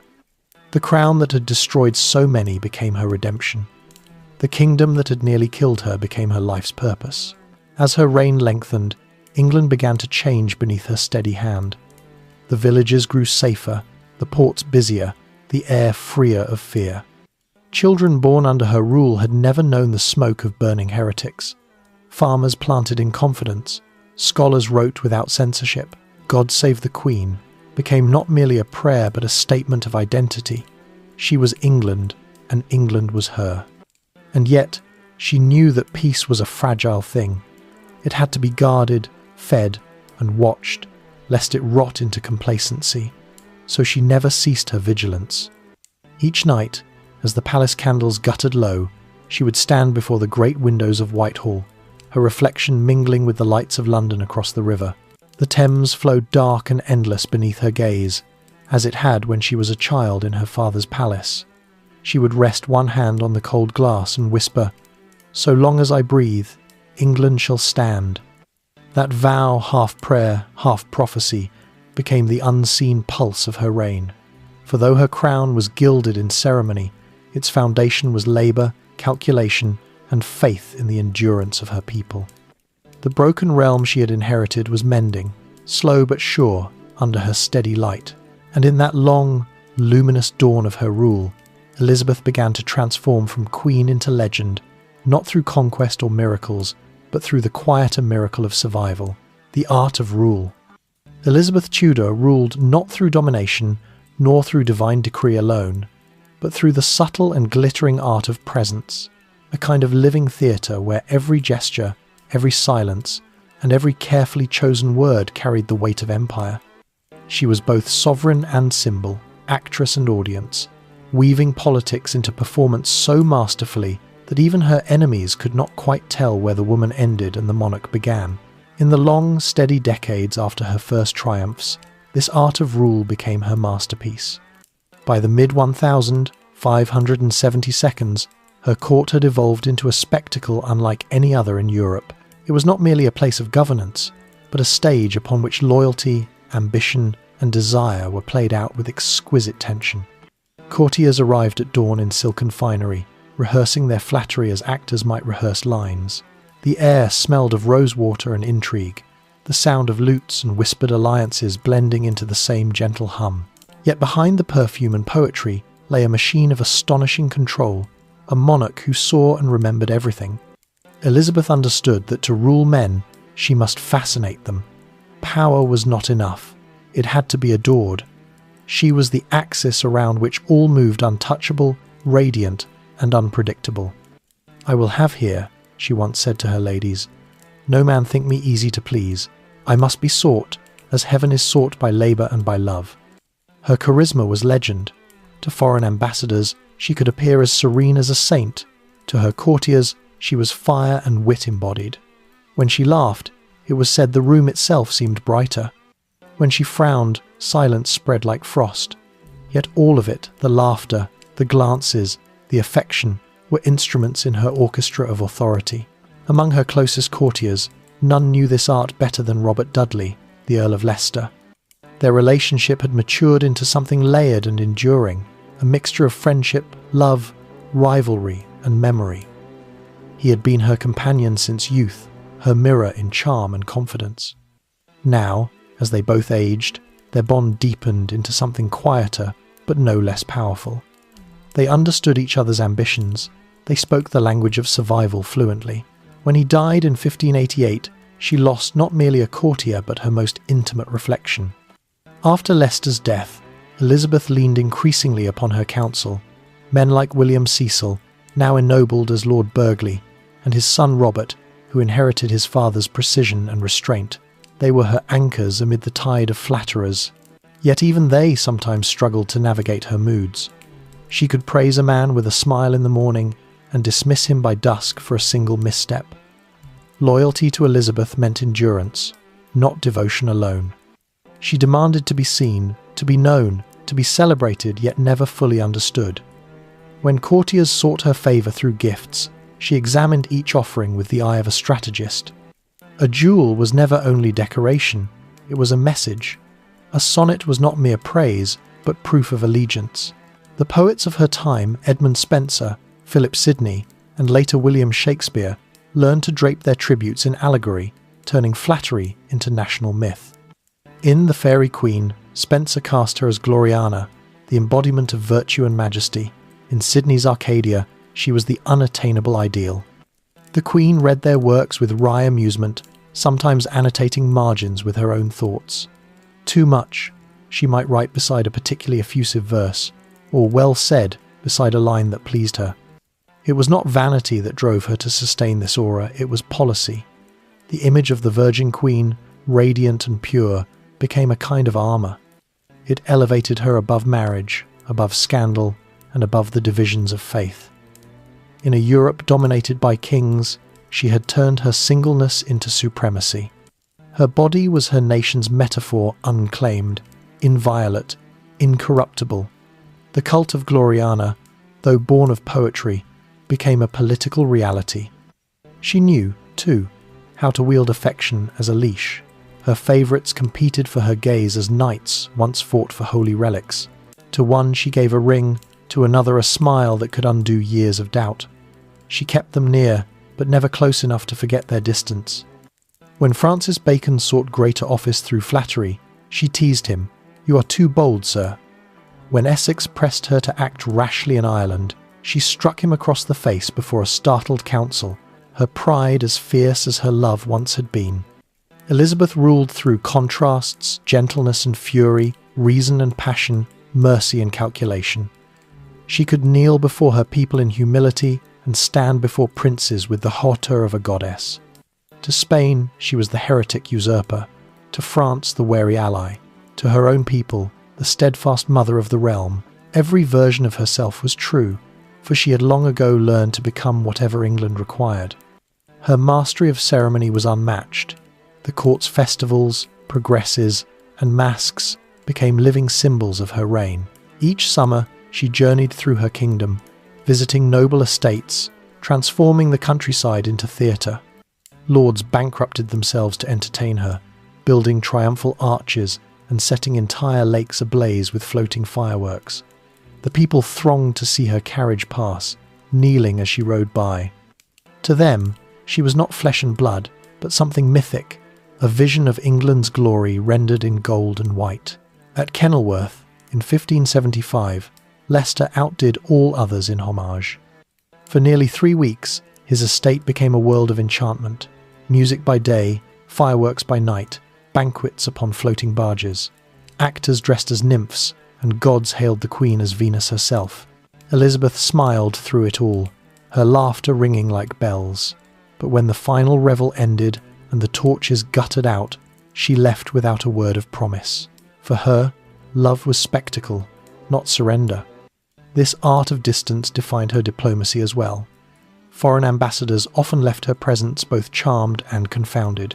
The Spanish envoys called her the mistress of delay, for she could turn negotiation into a labyrinth of wit and waiting. When France pressed her to marry their duke, she flirted with possibility for years, extracting concessions without ever saying yes. When Scotland tested her patience, she answered with letters laced in honey and iron. "I mean no harm," she would write, "so long as I am not harmed." Her words were always exact, never more, never less than what she wished to reveal. The pageantry of her rule extended even to her appearance. Each day, her dressing ritual was a ceremony of state.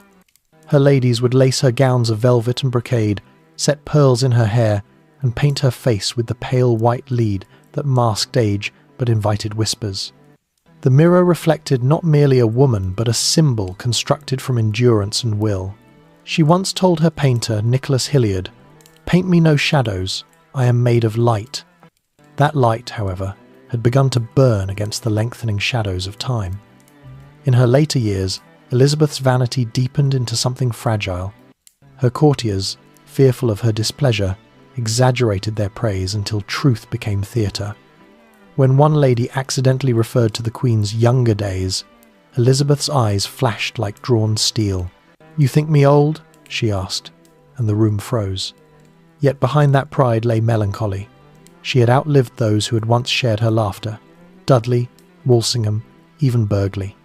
The courtiers who now surrounded her were strangers to her youth.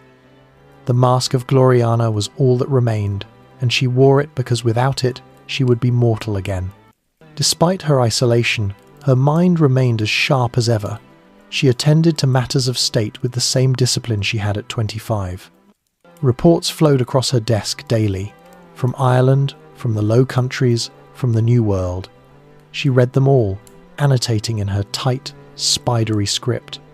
"This I like not. Seek proof. Let it rest." No decision was made without her touch.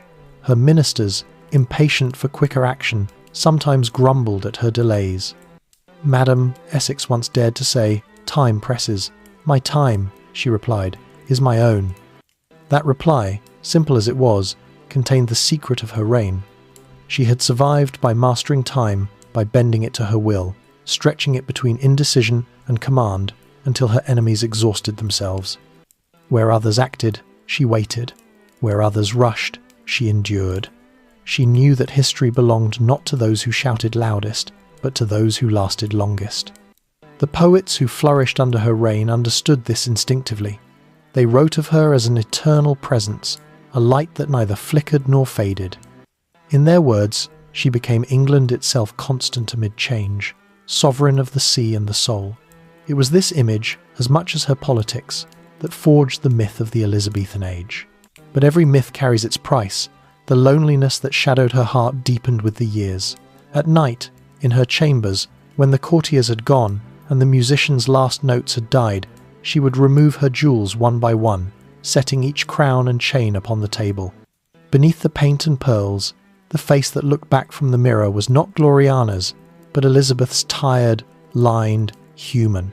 Sometimes she would sigh, whispering the Latin of her youth. "Sic transit gloria mundi, so passes the glory of the world." Yet dawn always found her reborn.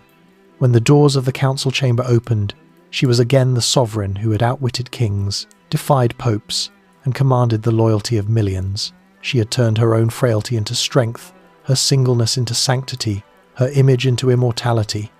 That was the art of her rule, not conquest, but creation, not force, but fascination. She understood that history remembers not the sword, but the story. And in shaping that story and becoming her own legend, Elizabeth had done what few monarchs ever achieved. She had made herself eternal, faces of devotion and betrayal. In the twilight of Elizabeth's reign, when the fires of youth had cooled into the steady glow of mastery, the Queen's world became one of masks, faces smiling by candlelight, words gilded with loyalty, hearts hidden behind velvet and lace.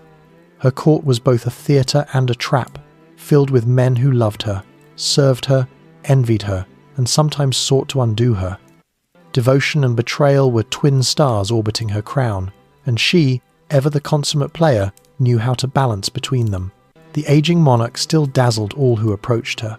Though her red gold hair was now a carefully kept illusion of wigs and jewels, her presence remained magnetic. When she entered a room, every eye turned toward her. Conversation stopped as though a flame had entered among shadows. But those who truly served her, her ministers, her ladies, her poets, knew that behind that glow lay a mind grown more private and a heart more cautious than ever.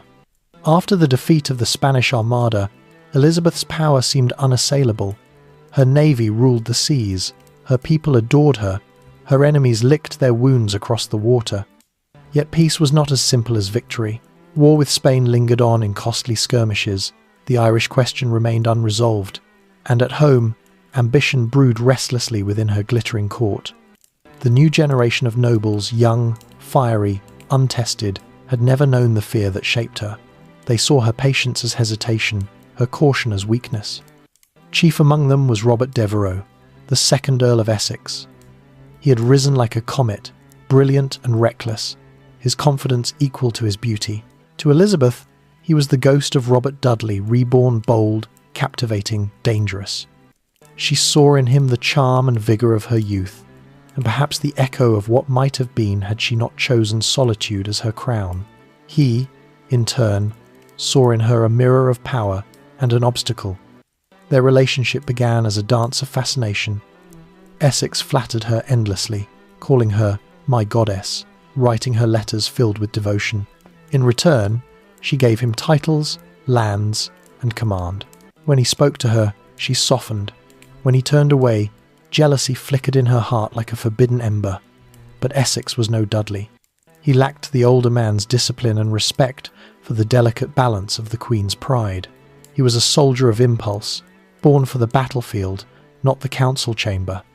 In 1596, she sent him to command an expedition against Spain. At first, success crowned his efforts. Cadiz fell to English forces, the Spanish fleet burned in harbour, and Essex returned a hero. London rang with his name. Ballads were sung in his honour.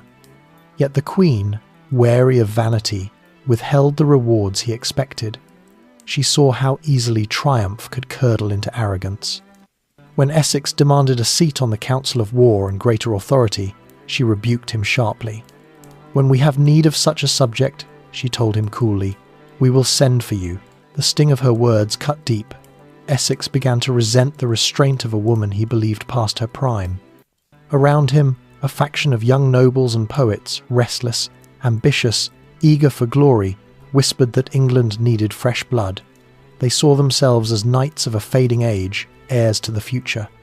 Elizabeth, they murmured, had once been the morning star. Now she was the lingering dusk. But the Queen still knew how to rule men's hearts. When Essex stormed from her presence, she sent for him days later, allowing reconciliation to come as both mercy and lesson. "My lord," she said softly, "anger is not wise in those who must command." Her words soothed him, but only for a time. Their bond grew ever more volatile, oscillating between affection and fury. He teased her vanity. She tested his loyalty. When he turned his back in council, she boxed his ears before her astonished ministers. When he begged forgiveness, she granted it with a sigh that seemed both maternal and weary. "You may be my child," she told him once, "but you forget that I am your queen." In truth, she loved him as she loved all her favourites with passion restrained by pride. He reminded her of life's warmth, even as he threatened its order. For Elizabeth, who had sacrificed companionship for power, such love was both solace and torment. Each of her courtiers served as a reflection of her own contradictions, the fire she could not touch, the youth she could not reclaim. Meanwhile, the realm itself mirrored the turbulence of her court. The wars in Ireland deepened, draining treasure and morale. The rebellion of Hugh O'Neill, Earl of Tyrone, demanded yet another campaign, and in 1599 Essex pleaded for command. Elizabeth, against her better judgment, allowed it. "If you fail me," she warned, "you will have broken more than peace." He knelt, kissed her hand, and swore devotion. His failure came swiftly. In Ireland, Essex hesitated, negotiated, and finally withdrew without decisive battle. The Queen's patience broke. He was recalled to London in disgrace, stripped of his posts, and confined to his house under guard. In desperation, he forced his way into her chambers unannounced, finding her without her royal mask, hair undone, face unpainted, the fragile body of an old woman revealed. The moment destroyed the illusion that had bound them. For the first time, he saw not Gloriana, but Elizabeth mortal, aging, weary. She never forgave him for that glimpse. Banished from court, Essex's pride curdled into rebellion. Surrounded by desperate allies, he plotted a coup to seize power and force her to name him successor. It was a fool's dream, born of wounded vanity. In February 1601, he marched through London with a few hundred followers, shouting that the Queen's council had betrayed her. The city did not rise. His men scattered. By nightfall, he was captured. Elizabeth, upon hearing the news, sat in silence for a long while. "He sought to rise," she said at last, "and now he shall fall." She signed his death warrant with trembling hand, knowing what it meant not only the loss of a traitor, but of the last man she had ever truly loved. On the morning of his execution, Essex sent her a ring, a token of their bond, but it never reached her. The messenger who carried it feared the Queen's wrath and kept it hidden until years after her death. When she learned of this, too late, Elizabeth wept bitterly. "Had I but known," she whispered, "I would have spared him." The Queen, who had survived kings, popes, and armies, was undone at last by secrecy and pride. The memory haunted her until her final days. Essex's fall marked the end of the passionate age of her court. The younger courtiers, chastened, withdrew into obedience. The old guard, Burghley, Walsingham, Raleigh, were either dead or diminished. Elizabeth stood alone, surrounded by flattery she no longer trusted and faces she could not read. Her realm still thrived, her people still adored her, but her inner circle had grown cold. She moved through the glittering halls of Whitehall like a spectre of her own glory. The musicians still played, the poets still wrote, but the laughter was hollow. At banquets, she smiled and raised her cup, yet drank little. Her ladies whispered that she no longer slept.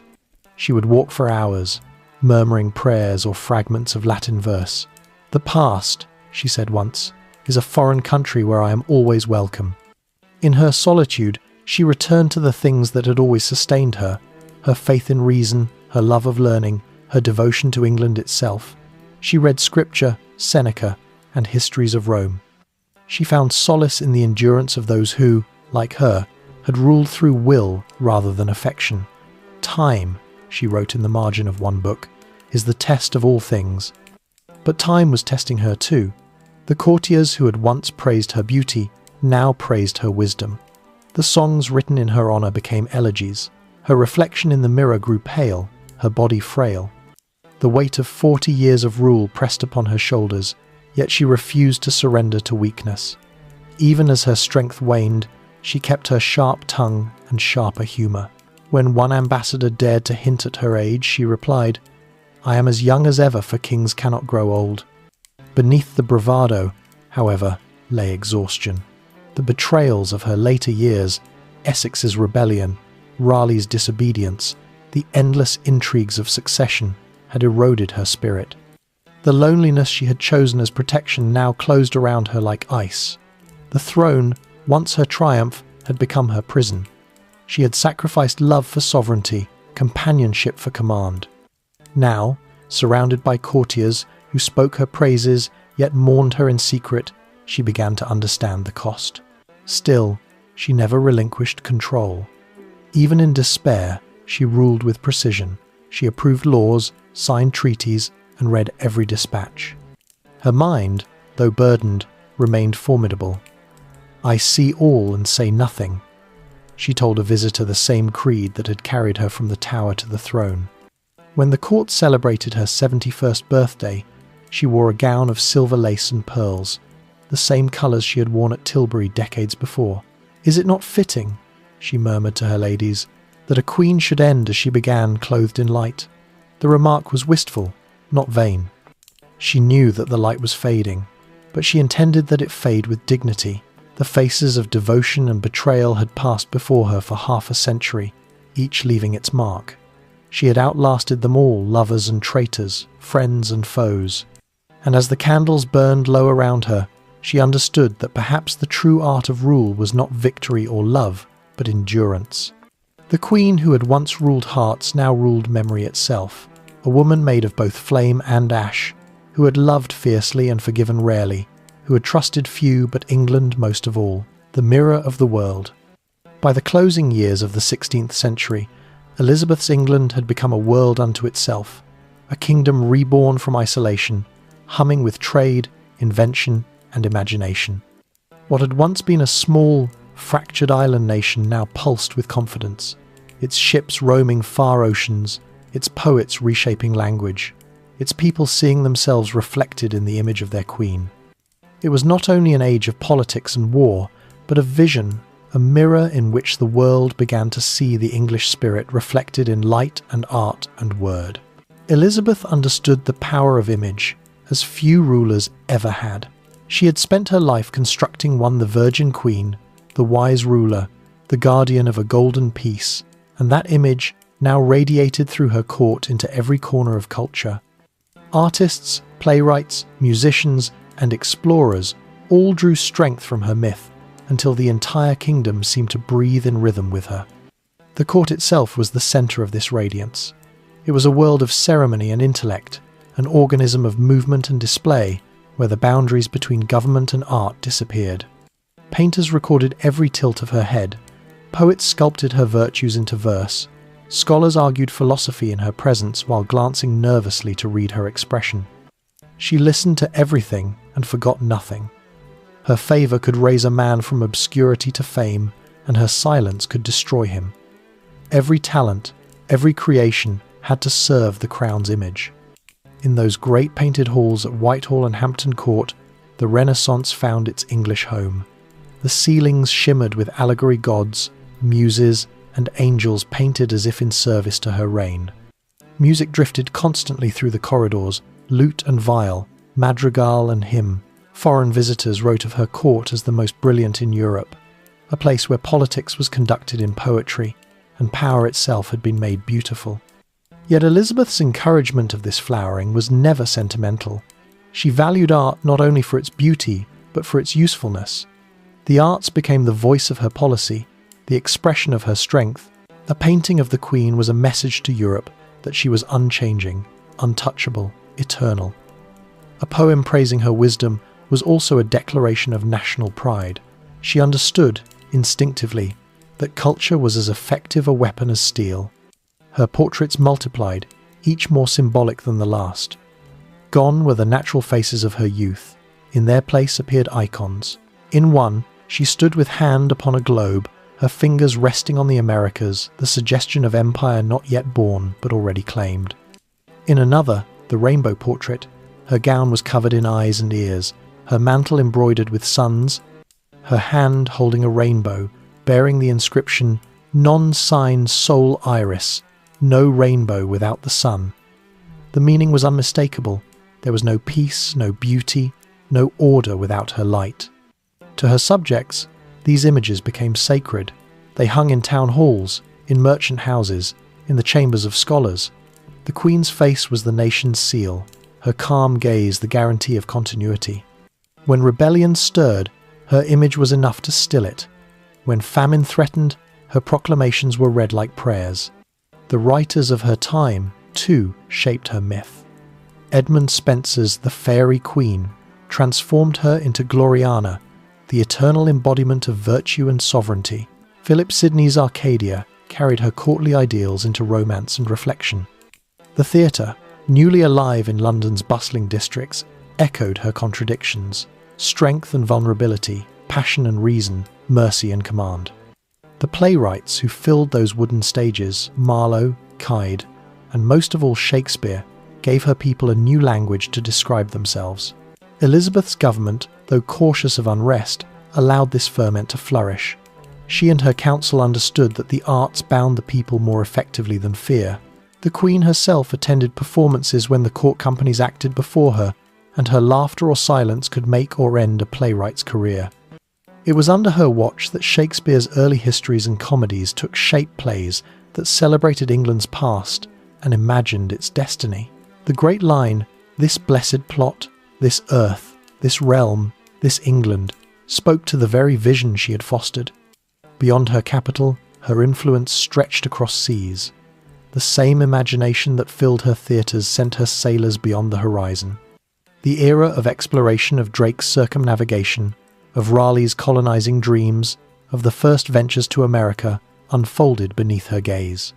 She did not fund these expeditions lavishly, but she permitted and blessed them, knowing that each voyage extended England's reach in mind, if not yet in empire. Francis Drake's return from his journey around the world in 1580 symbolized that expansion of vision. His ship, the Golden Hind, docked at Deptford, glittering with captured Spanish treasure. Elizabeth went to meet him herself. Before the assembled court, she knighted him upon the deck, the sword flashing in the late sun. It was more than ceremony, it was the acknowledgement that her kingdom had stepped onto the global stage. The sailors who once prayed as privateers were now heroes, and England's wooden ships had become its wings. The Queen never allowed the triumphs of others to outshine her own authority. She encouraged adventure but kept a careful distance from its risks. When Raleigh named a colony Virginia, he did so in honour of her chosen image, the Virgin Queen, and she allowed it, seeing in it both tribute and propaganda. But when his fortunes waned, she withdrew her favour without hesitation. Those who served her glory flourished, those who failed her vanished into silence. Within her council, this same pattern held. William Cecil's wisdom guided policy through her middle years, and upon his death, his son Robert continued that legacy. The Cecils understood the Queen's temperament better than any, knowing when to yield and when to stand firm. Their prudence balanced the fire of men like Raleigh and Essex. Together, they preserved the machinery of governance that kept the kingdom stable even through crises. Yet not all stability could soothe Elizabeth's private disquiet. As the years passed, she watched the faces around her change, the poets growing older, the courtiers dying, the laughter of youth replaced by the rustle of ceremony. The same court that had once been vibrant now seemed to her a reflection of herself, brilliant, disciplined, but weary. London, however, thrived as never before. The streets beyond the palace gates buzzed with commerce and craft. Merchants grew rich on cloth and spices. Apprentices crowded the taverns with songs and stories. The city became a world of its own, larger and more alive than the Queen could ever see from her window. In the Globe Theatre, built upon the south bank of the Thames, ordinary men and women watched kings rise and fall, and in their applause could be heard the pulse of a new identity, a people aware of themselves as English in a way they had never been before. Elizabeth had created that identity through endurance. The nation's pride was the echo of her own. Her caution had given them security. Her intellect had given them confidence. Even those who disagreed with her faith or her methods admired her stability. The England of her later years was not free from poverty or fear, but it had found something rarer, belief in itself. This belief extended into philosophy and science as well. Scholars like Francis Bacon began to look at the natural world with a new curiosity, urging reason over superstition. Navigation improved. Cartographers redrew the globe with English lines. Printing presses spread ideas faster than the court could censor them, yet the crown allowed this controlled freedom to grow. Elizabeth had learned that too much restraint stifled loyalty, and so she gave her people space to dream so long as they dreamed in her name. The Queen's sense of spectacle, refined over decades, reached its height in her later ceremonies. When she appeared before Parliament, she moved like a living symbol, the embodiment of continuity. Her words were precise, deliberate, measured, to inspire without promising too much. In one speech, she declared that though she might lack the power of a man, she possessed the heart of a king. Parliament answered with cheers that shook the chamber. Her addresses were more than politics. They were performance perfected. She spoke not from vanity, but from understanding that the voice of the monarch could bind a nation's will. The people did not love her for what she gave them, but for what she made them believe they were. The mirror she held up to England was not always true, but it was beautiful, and beauty can often preserve peace longer than truth. Even as poverty spread in the countryside and disease swept through cities, the legend of Elizabeth's age endured. The Queen herself cultivated this myth carefully, as if aware that time was already chiseling her likeness into history. Her ability to embody contradictions became the soul of her reign. She was a ruler who avoided wars yet presided over an era of conquest, a woman who remained single yet gave birth to a nation's identity, a cautious mind who inspired poets to dream of boundless worlds. She governed through balance, and balance became greatness. As her hair whitened and her body grew frail, her portraits showed her ageless. In public she stood tall, her face a mask of calm.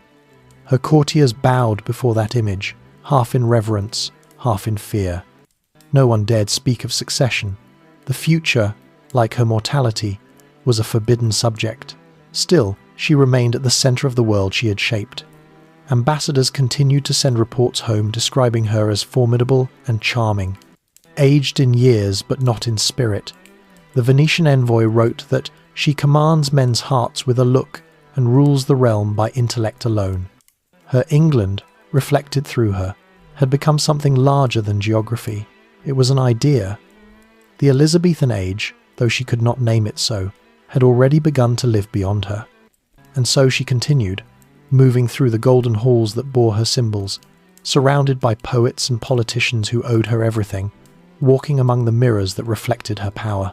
Each reflection was slightly different: the stateswoman, the goddess, the scholar, the mother of the nation, yet all were true. Elizabeth had made her reign a mirror of the world, luminous, deceptive, complex, and enduring. The art, the voyages, the words, the nation itself, all carried her face in some form. The painter's brush, the sailor's compass, the playwright's quill, each drew its strength from her, and when foreign princes or ambassadors tried to read her meaning, they found what all had found before them, that Elizabeth Tudor was the reflection of her age, and her age was the reflection of her. Shadows from the north. When Elizabeth entered her middle years of rule, her crown gleamed more brightly than ever before, but its edges had begun to cut. The glory of England's new confidence carried within it a quiet dread that everything she had built could still be broken from within. That threat wore a familiar face: her cousin Mary Stuart, Queen of Scots. The story between these two queens had begun long before Mary's arrival in England. Born in 1542, just 9 years after Elizabeth, Mary had inherited her throne as an infant. In France, she was raised to rule and wed a king, surrounded by the splendour of the Valois court. Where Elizabeth's youth was marked by fear and uncertainty, Mary's was gilded in praise. She had beauty, charm, and the open confidence of one who believed herself favoured by heaven. She was everything Elizabeth had been taught not to be: impulsive, romantic, trusting, and she was Catholic. That single difference was destiny. To the Catholic powers of Europe, Mary was the rightful heir to England's throne, legitimate where Elizabeth was not. When Mary returned to Scotland as a young widow, crowned with the glamour of France and the promise of unity, Elizabeth watched closely from across the border. She understood that affection could not soften rivalry, and blood could not cleanse threat. In the beginning, Elizabeth's dealings with her cousin were cautious and polite. She wrote letters full of courtesy, addressing Mary as "my good sister," while warning her against alliances that might endanger the peace between their realms. But beneath those gestures lay mistrust. Mary's claim to the English crown, as granddaughter of Henry VIII's elder sister, gave her legitimacy in the eyes of Rome, and every Catholic noble in England knew it. Mary's reign in Scotland descended quickly into scandal and violence.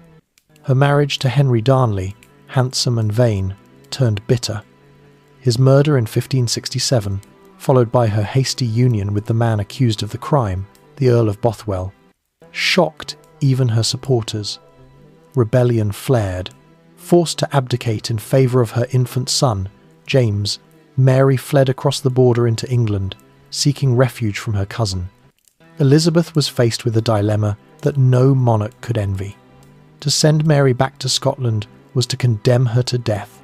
To harbour her was to invite danger into her own house. She chose the path she always chose, neither mercy nor cruelty, but delay. Mary was received as a guest, yet placed under guard. What began as temporary protection became captivity that would last 19 years. Mary's presence in England transformed the political landscape. She was both a captive and a banner. Every Catholic rebellion in the following decades unfurled her name as its cause. The Northern Earls rose in her defence in 1569. The Ridolfi and Throckmorton conspiracies wove her name into their letters. To Spain and to Rome, she became a symbol, the martyred queen unjustly imprisoned by a heretic usurper. Elizabeth, however, could not simply kill her. To execute a crowned monarch would be to shatter the sacred order of divine right that protected rulers themselves. If she killed Mary, what was to prevent her own subjects from believing a queen could be judged and slain? The paradox gnawed at her, so she waited. The years passed, and Mary lived as a queen in name, and prisoner in fact, moving between castles and manors under careful watch. She was treated with the outward respect due her rank. Fine clothes, servants, correspondence, all monitored. Yet her captivity was gilded only on the surface. The walls were thick, the guards constant, and every letter she sent was intercepted and deciphered by Walsingham's spies.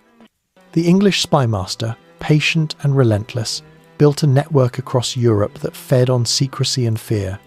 He read what others whispered, every courier, every code, every message hidden in the folds of a gown, all reached his eyes before they reached their destination.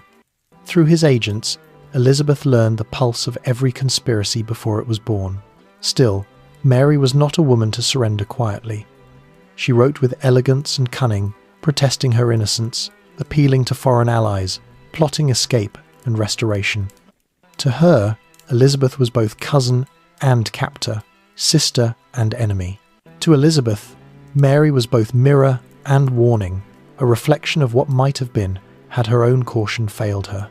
For nearly 2 decades, their fates ran in parallel lines that could not converge without destruction. Elizabeth's England thrived, confident and Protestant. Mary's cause smouldered in exile, Catholic and desperate. They never met face to face. Their relationship existed only through parchment and rumour, each imagining the other in forms shaped by fear.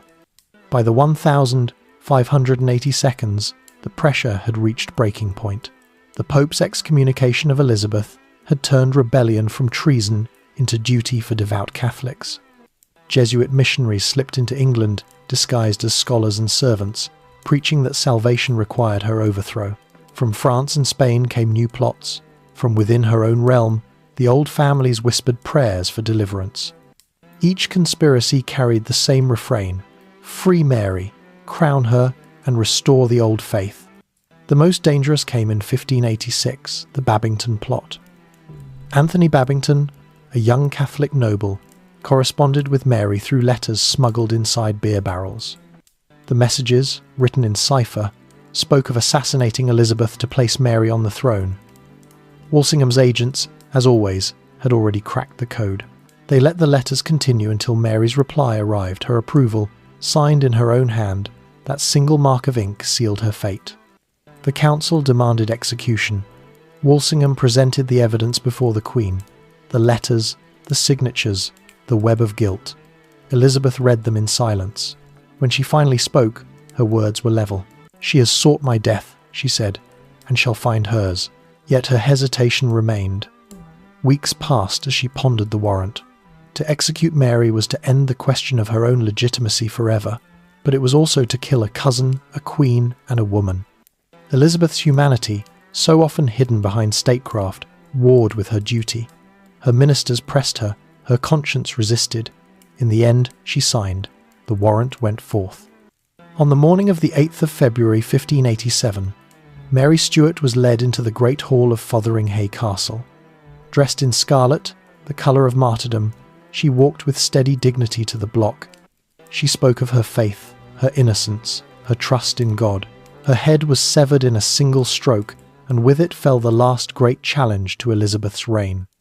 When the news reached London, Elizabeth wept in fury. She claimed the execution had been carried out without her consent, blamed her ministers, and shut herself away. Whether her grief was sincere or strategic, no one could tell, but those who knew her best understood that even victory could wound her. She had removed the shadow that haunted her, but at a cost that stained her soul. Mary's death rippled across Europe. To the Catholic world, she became a saint, to Spain, an excuse. King Philip saw her execution as the final affront that justified invasion. In Rome, priests preached sermons calling for Elizabeth's death, and in England, the people felt both relief and unease, for though their queen had triumphed, something in the air had changed. The shadow from the north was gone, yet it had left behind a deeper one, the knowledge that Elizabeth's reign, however glorious, rested on vigilance and blood. The victory that secured her safety also marked the beginning of the empire's most dangerous hour. In the years that followed, Elizabeth's caution hardened into instinct. The machinery of surveillance that Walsingham built continued even after his death. Every rumour, every ship, every foreign ambassador was watched. The Queen, who had once been merciful, grew wary. surrounded by men and women who owed their lives to her protection and feared her displeasure. England itself was changing. The great nobles of old were giving way to a new kind of subject: merchants, lawyers, adventurers. The Queen's government, once feudal and fragile, had become professional and intricate. Trade routes stretched across oceans, and with them came wealth and ambition that no king or queen could fully control. Still, Elizabeth held the balance. The court, the church, the treasury all moved according to her will. She remained the centre of her nation's identity, the living symbol that united a people still divided in heart. But the cost of that unity was solitude.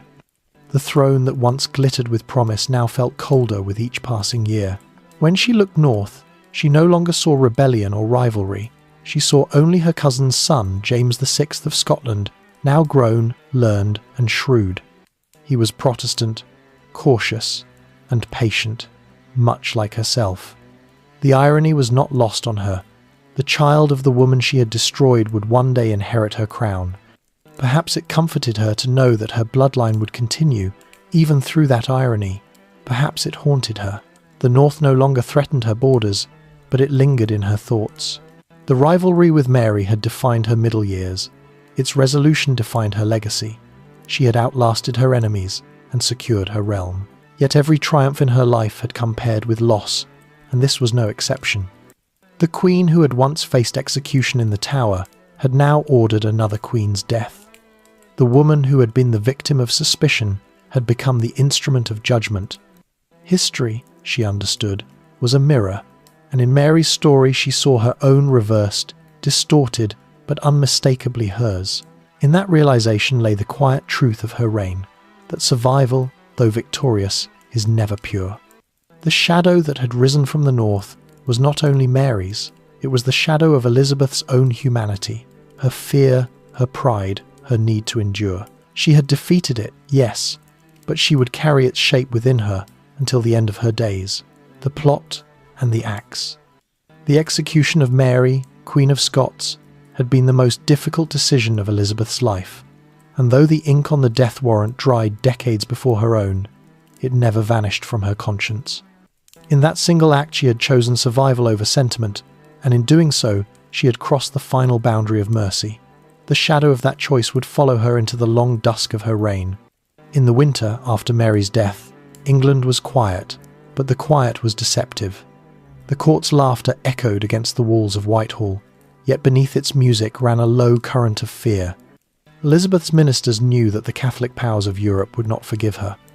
Spain's King Philip, a monarch whose patience rivaled her own, began to prepare the grandest armada ever conceived. The storm was coming. Only its hour was unknown. Elizabeth, though outwardly composed, felt the air change around her. She had lived long enough to recognize the signs of destiny gathering. Her council urged her to strengthen alliances, to prepare the fleets, to summon Parliament for funds. She did all these things without haste or panic. She moved with the deliberate rhythm that had become her signature. The same patience that had once kept her alive in the Tower now guided her empire through peril. The web of intelligence spun by Walsingham stretched across Europe. His agents in Antwerp, Madrid, and Rome sent word of Spanish preparations. They described the vast shipyards, the drilling of soldiers, the priests blessing banners embroidered with the cross. Elizabeth read these reports in silence. "They mean to crush us," she said at last, "and so they shall come to learn how an island fights." Her ministers debated strategy endlessly. Some urged preemptive attack, others counselled negotiation. But Elizabeth knew that England's strength lay not in rashness, but in unity. "If the Lord defend the right," she said, "then the cause is already won." Yet even as she spoke those words, she worked tirelessly behind the scenes, commissioning ships, gathering supplies, and choosing the men who would lead her navy. When the Armada finally sailed in the summer of 1588, the skies above Europe turned dark with prophecy. The fleet stretched across the horizon like a floating fortress, 130 ships, their sails bright with saints, their holds filled with gunpowder, soldiers, and prayer books. They called it the Invincible Armada. In London, fear was tempered by faith. Elizabeth rode among her people, reassuring them with her presence. Her words, calm and steady, carried the authority of a ruler who had faced death before and refused to bow. "We shall meet the enemy," she told her council, "as God has ordained, upon the sea, not upon our knees." The story of Tilbury had already entered legend. When she appeared before her troops, clad in armour, her words rang across generations. "I know I have the body of a weak and feeble woman, but I have the heart and stomach of a king." In that moment, she became more than sovereign. She became the living embodiment of England's defiance. Her speech transformed fear into courage, and courage into victory. The battle itself was as chaotic as it was decisive. English ships, smaller and faster, darted through the waves like hawks, striking at the lumbering Spanish galleons. Fire ships, sent in the night, turned the sea into a burning labyrinth. Storms shattered what the cannons did not. When the Armada fled northward, broken and scattered, the people saw divine intervention in the wind itself. "God blew," wrote one chronicler, "and they were scattered." Elizabeth's triumph was not only military but spiritual. She had stood alone against the might of an empire and endured. Across Europe, even her enemies could not help but marvel. "This woman," one ambassador wrote, "is made of iron." The victory at sea changed England forever. It ended the fear of invasion, solidified Protestant independence, and began the slow rise of a maritime empire. The Queen's image, already mythic, became divine. Paintings of her in armour, radiant and calm, filled the halls of nobles and townhouses alike. Her people saw her not merely as their ruler, but as their protector. Yet in private, the Queen felt no euphoria. She accepted praise with restraint, knowing how fragile triumph could be. The Armada's defeat had drained her treasury, cost countless lives, and left her realm exhausted. She thanked her captains, rewarded her soldiers, and turned her attention once again to healing. "Let not pride," she said to her council, "follow victory as shadow follows light." The years that followed were years of consolidation. Spain remained hostile, but its power waned. Elizabeth's focus shifted to stability, keeping her nobles content, her people loyal, and her enemies cautious. The instruments of her rule, Cecil's policies, Walsingham's spies, the balance between Parliament and Crown continued their careful dance. But power, even well managed, breeds discontent. The more she perfected her art of control, the more her courtiers chafed against it. They were men of ambition, raised in her service yet yearning for their own glory. Among them, none burned brighter or more dangerously than Robert Devereux, the Earl of Essex. He entered her life in the 1,580 seconds, handsome, eloquent, and young enough to be her son. Elizabeth saw in him a spark of the vitality she had lost, and perhaps a reflection of her beloved Dudley. She favoured him, promoted him, and allowed him the intimacy of argument. Essex, intoxicated by her attention, mistook indulgence for equality. He grew bold in council, interrupting her, contradicting her ministers. She tolerated much until he forgot himself. Their relationship became the centre of court gossip. Some called it love, others rivalry, but in truth it was both. Essex's arrogance tested her patience. His charm softened her anger. He flattered her with words of devotion, called her my queen, my son, and in return she forgave his recklessness again and again. When war in Ireland threatened rebellion, Essex begged for command. The Queen, against her better judgment, agreed. "Serve me well," she told him, "and you will find me gracious." He promised victory. He returned in failure. Instead of crushing the rebels, he negotiated with them, and then, fearing disgrace, rode back to London without permission. Elizabeth's anger was absolute. "My lord," she said when he appeared unbidden in her chambers, "you have forgotten what obedience means." He was dismissed from office, his titles stripped, his influence gone. The fall of Essex sent shockwaves through the court. The young courtiers who had idolised him grew silent. For months he lingered in disgrace, nursing resentment. His rebellion in 1601 was an act of desperation. Gathering a handful of followers, he marched through London, crying that the Queen's counsel had betrayed her. The people did not rise. Within hours, he was captured. Elizabeth watched the revolt's collapse with the same calm that had guided her through greater storms. He "He sought to rule me," she said, and learned he could not rule himself. When Essex was executed, the Queen's victory felt hollow. He had been more than a subject, he had been the last person to touch her heart.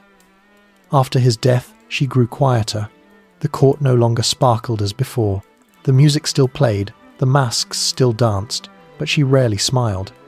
The Queen, who had once been surrounded by devotion, now found herself haunted by absence. Walsingham was long dead, Cecil followed him, Dudley gone, Essex gone. The faces that looked back at her were new, polite, and cautious. They loved her as a symbol, not as a woman. Her reign entered its final act. The wars diminished, the empire steadied, but her strength began to fade. She still presided over council meetings, still read state papers by candlelight, still walked the galleries each night. But those who saw her closely noticed the change. Her once bright eyes dulled, her appetite vanished. The burden of years pressed upon her shoulders like armour grown too heavy. In 1601, Parliament met for the last time under her rule. When she appeared before them, the hall fell silent. The woman who had once been feared now inspired only reverence. Her words, though soft, carried the old fire. "There will never queen sit in this seat with more zeal to protect you," she said, "nor a more loving heart." Tears filled the eyes of those who listened. Even her critics bowed their heads. After that speech, she withdrew more and more from public life. The courtiers still waited for her commands, but they came slowly, as if drawn from a well running dry. The affairs of state continued the trade, the diplomacy, the endless tide of letters, yet the pulse of the realm seemed to slow with hers. She aged with dignity, refusing to yield to illness. She would not take to her bed, would not let her people see her weakness. Her ladies attended her in silence as she sat by the fire, staring into the flames for hours. She spoke little. When asked why she would not rest, she replied, "I have seen too many die in their beds."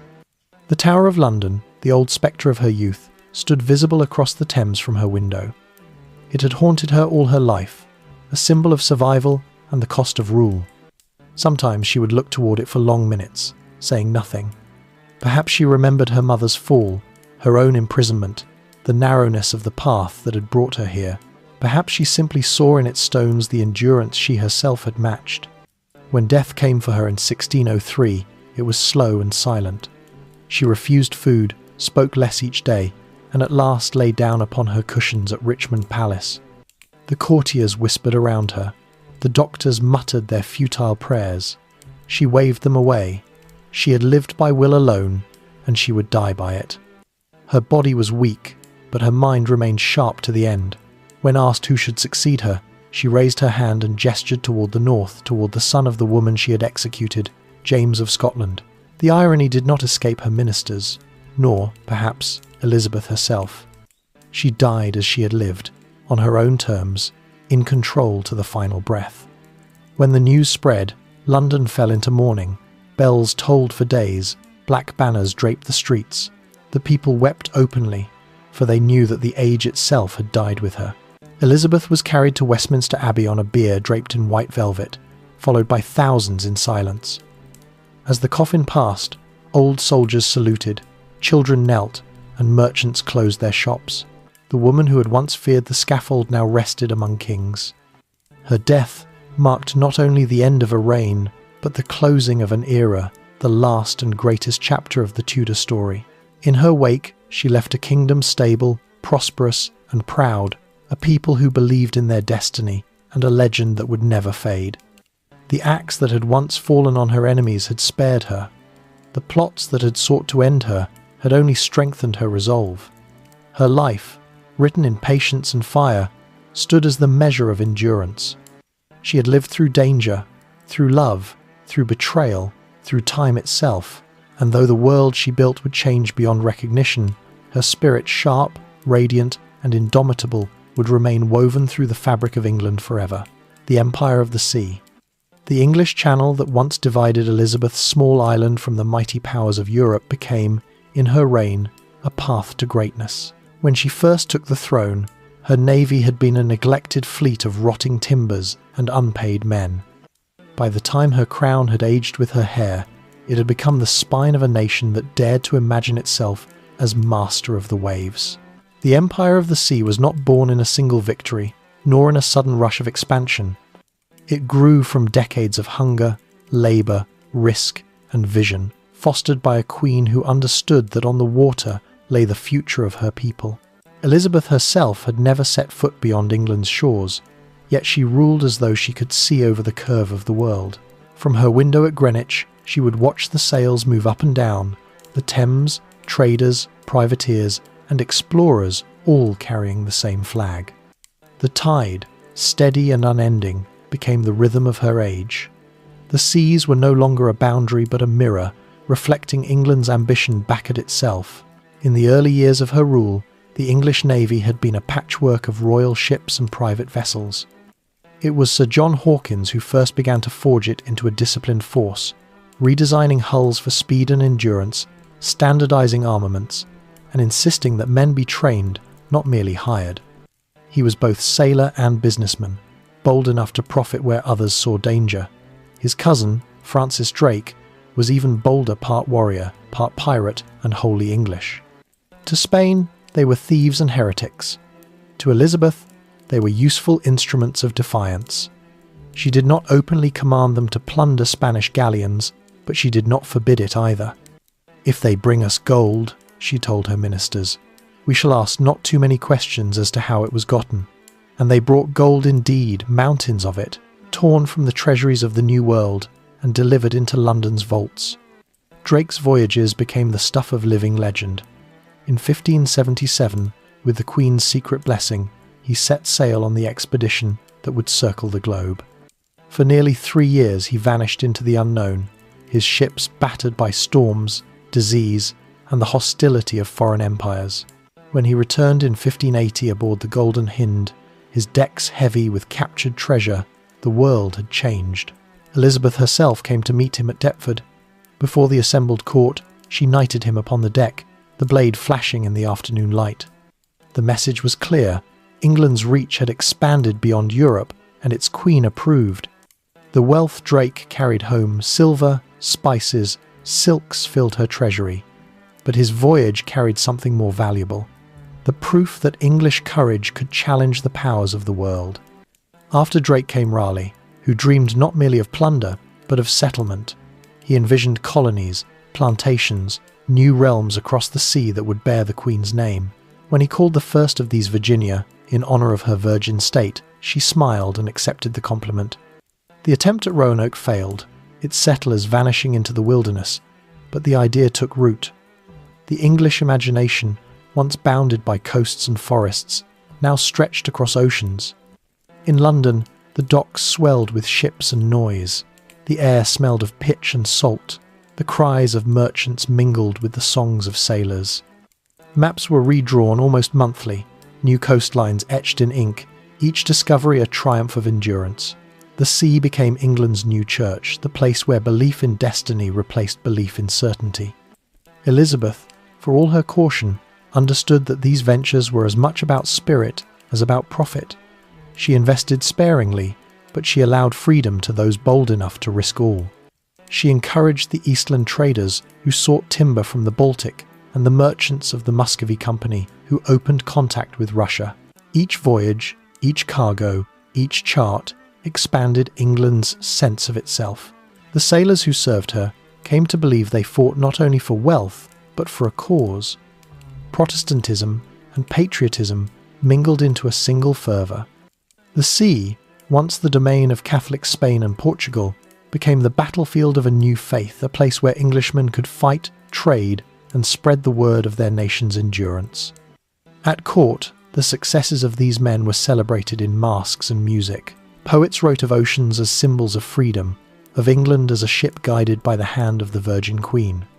The language of navigation entered every art. "She steers our course," one verse declared, "through tempests unto light." The Queen's image itself began to shift. The portraits of her later years often included maps, compasses, and globes, the instruments of discovery and command.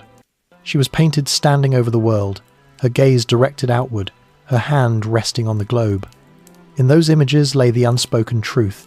She had transformed a small island kingdom into an empire of imagination. The Spanish, unable to tolerate the humiliation of repeated losses, responded with fury.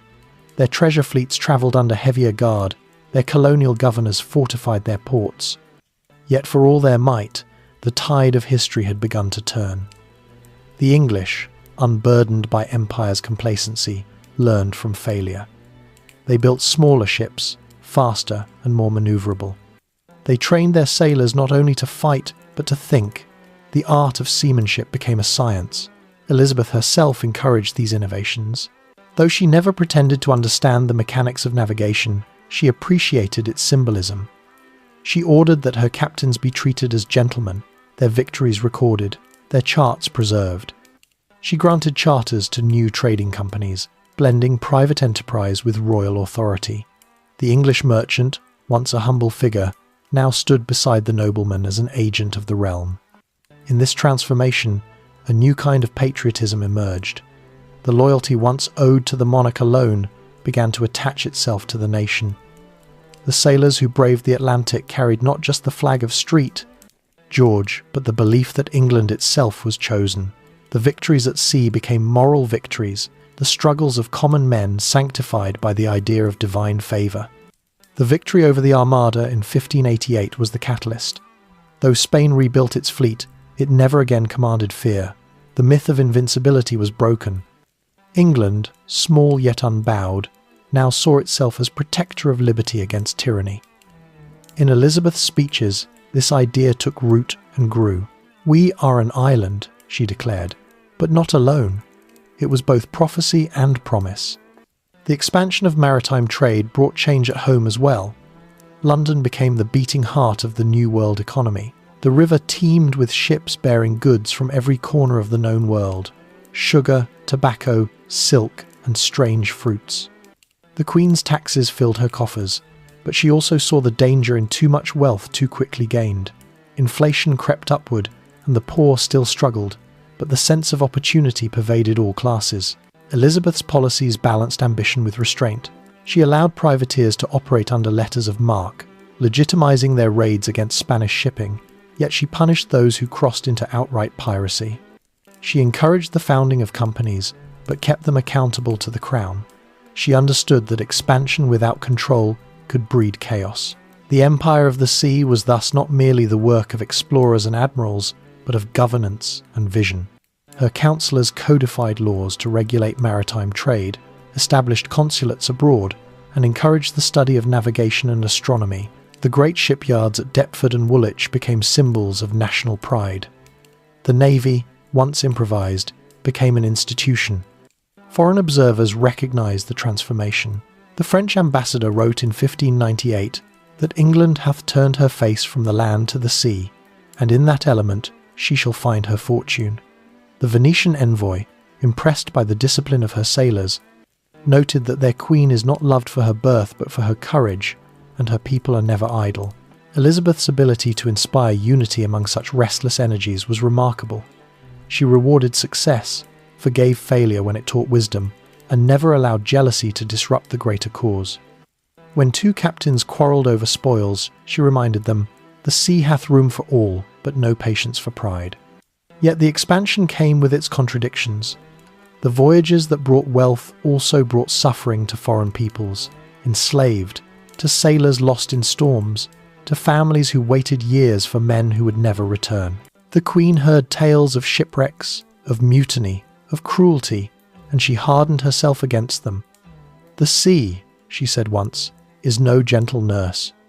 Her reign was not the age of empire in the full sense that later centuries would know, but it was the foundation of it. She had given her people direction and purpose beyond survival. The Englishman who had once feared invasion now looked outward with confidence. The sailor who had once served for coin now sailed for honour. The Queen who had once ruled by compromise had become the symbol of expansion. In the final decade of her life, Elizabeth watched her captains depart one by one for distant horizons. Raleigh's dreams of El Dorado led him deep into South America. Drake's last voyage ended in fever and death off Panama. She mourned him, not with tears but with silence. "He sought the world," she said, and found eternity. Even as age bent her frame and dimmed her eyes, the sound of the sea still stirred her imagination. The reports of new discoveries reached her desk. Daily maps of strange coasts, sketches of unfamiliar animals, rumours of lands yet unseen. She read them with fascination. The empire she had nurtured was no longer her instrument alone. It had become the destiny of her people. By the end of her reign, England's flag flew in ports from the Arctic to the Indies. The navy she had built stood as the finest in Europe. The merchants of London had grown into princes of commerce. The dreamers who once whispered of distant shores now spoke of dominion. And though Elizabeth herself would not live to see that dream fulfilled, she had already shaped its course. When she died, her coffin was carried through streets lined with sailors. They lowered their heads as it passed, knowing that their own lives had been the measure of her glory. The ships on the Thames fired their guns in mourning, the sound rolling across the water like thunder. It was a fitting tribute to the Queen who had given them their world. The Empire of the Sea began with her courage, her restraint, and her vision. It began with the woman who had never left her island, yet had conquered the world through imagination. In her reign, the horizon ceased to be an ending and became a beginning. The Armada approaches. The year 1588 arrived like the echo of a storm long brewing. Clouds gathered over Europe, not of weather but of will, pride, and divine conviction. King Philip II of Spain had prayed, planned, and built for this moment. The annihilation of Elizabeth's heretical reign, the restoration of Catholic rule, and the submission of England to the papal throne. His fleet, the mighty Armada, was not merely a collection of ships but the embodiment of his faith and vengeance. For nearly 2 years, Philip's shipyards at Lisbon and Cadiz had rung with hammers. Trees were felled across Spain and Italy to feed the furnaces that forged the cannons, to shape the masts that would bear his banners. His priests blessed each vessel with holy water and Latin hymns. Across Europe, his agents whispered that England's doom was written in heaven. The banners painted with saints fluttered in the wind. The ships bore names that invoked divine power: San Martin, San Juan, Nuestra Señora del Rosario. Elizabeth knew of these preparations. Her spies, deft and quiet, carried word from Spain's ports, counting ships, noting crews. Walsingham's network, the finest in Europe, reported every rumour, every delay. Yet though the Queen had warning, she did not panic. She understood that fear was the greatest ally of her enemies. "Let them build," she told her council, "for the sea is wide, and God bloweth where he will." The challenge before her was immense. Spain's empire stretched across oceans. Its armies were veterans of half a century of war. England, by comparison, was small, its navy young, its soldiers untested. But Elizabeth possessed what Philip did: not a people who fought for their own survival, and a leader who ruled through unity rather than decree. Her ministers urged her to seek alliances. She nodded, but relied on something stronger than treaties: the loyalty of her people and the faith that Providence favoured her cause. By the early summer of 1588, the Armada was ready, 130 ships carrying nearly 30,000 men. The Duke of Medina Sidonia, a nobleman of rank but little sea experience, was chosen to lead. His orders were to sail north, rendezvous with the Duke of Parma's army in the Low Countries, and invade England. The plan assumed calm seas, perfect timing, and divine favour. In May, the Spanish fleet set out, only to be driven back by storms. The men prayed, repaired, and sailed again in July. This time, the wind held. The Armada entered the Channel, its sails filling the horizon, a forest of masts and crosses gliding across the grey waters. In London, the alarm bells tolled. The invasion that had haunted England for decades was at hand. Elizabeth met the news with composure. She convened her council, dispatched messages to her admirals, and ordered the militia to muster along the coasts. She had prepared for this moment with years of vigilance. The navy, rebuilt under Hawkins and Drake, stood ready. Its ships were smaller and faster than Spain's floating fortresses, their crews more agile, their captains veterans of the long privateering wars. The English strategy was clear: strike fast, keep distance, avoid boarding actions where Spain's superior numbers would prevail. Drake, Howard, and Hawkins coordinated their squadrons with precision. From Plymouth, they watched the approaching enemy, sails bright in the setting sun. "God grant us good winds," Drake said. "There will be more honour than profit here." The first skirmishes began off Cornwall. The English darted in and out of range, loosing volleys from their long guns, then retreating before Spain's slower vessels could respond. The Spaniards fought with discipline but found themselves unable to close the distance. Their formation, the Great Crescent designed to protect their transports, became a trap.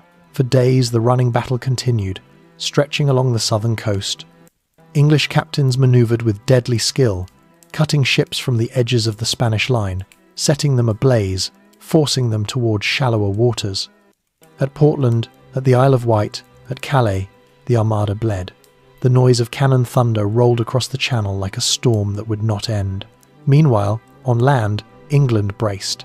Beacons blazed along the coasts, sending fire from hill to hill. Farmers left their ploughs to take up pikes. Towns sent supplies to the fleet.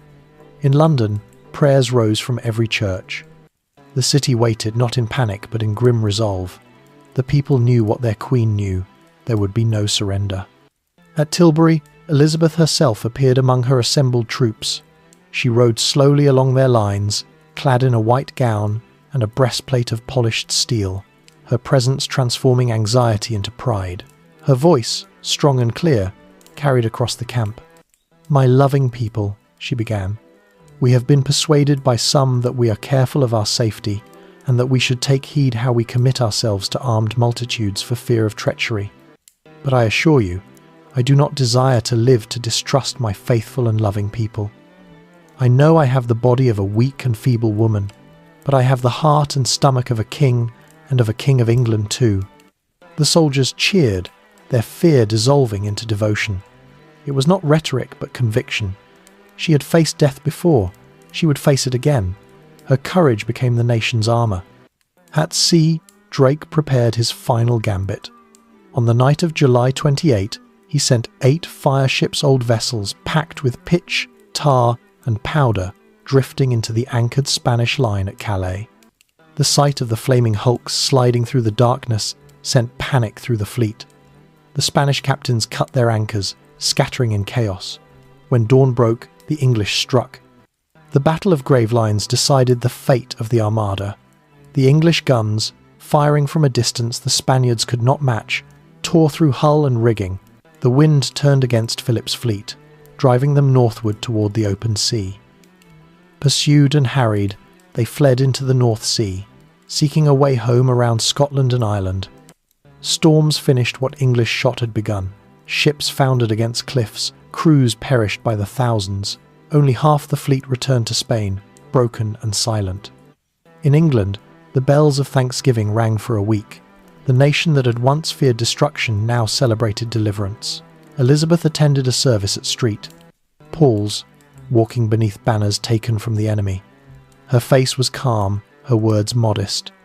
"It is not our strength," she said, "but his providence that hath saved us." The Armada's defeat was more than a military victory. It was a transformation of identity. England, once a vulnerable island, had proven itself capable of defying the greatest empire of the age. The sense of destiny that followed would define generations. Elizabeth's image, already sacred, now became eternal.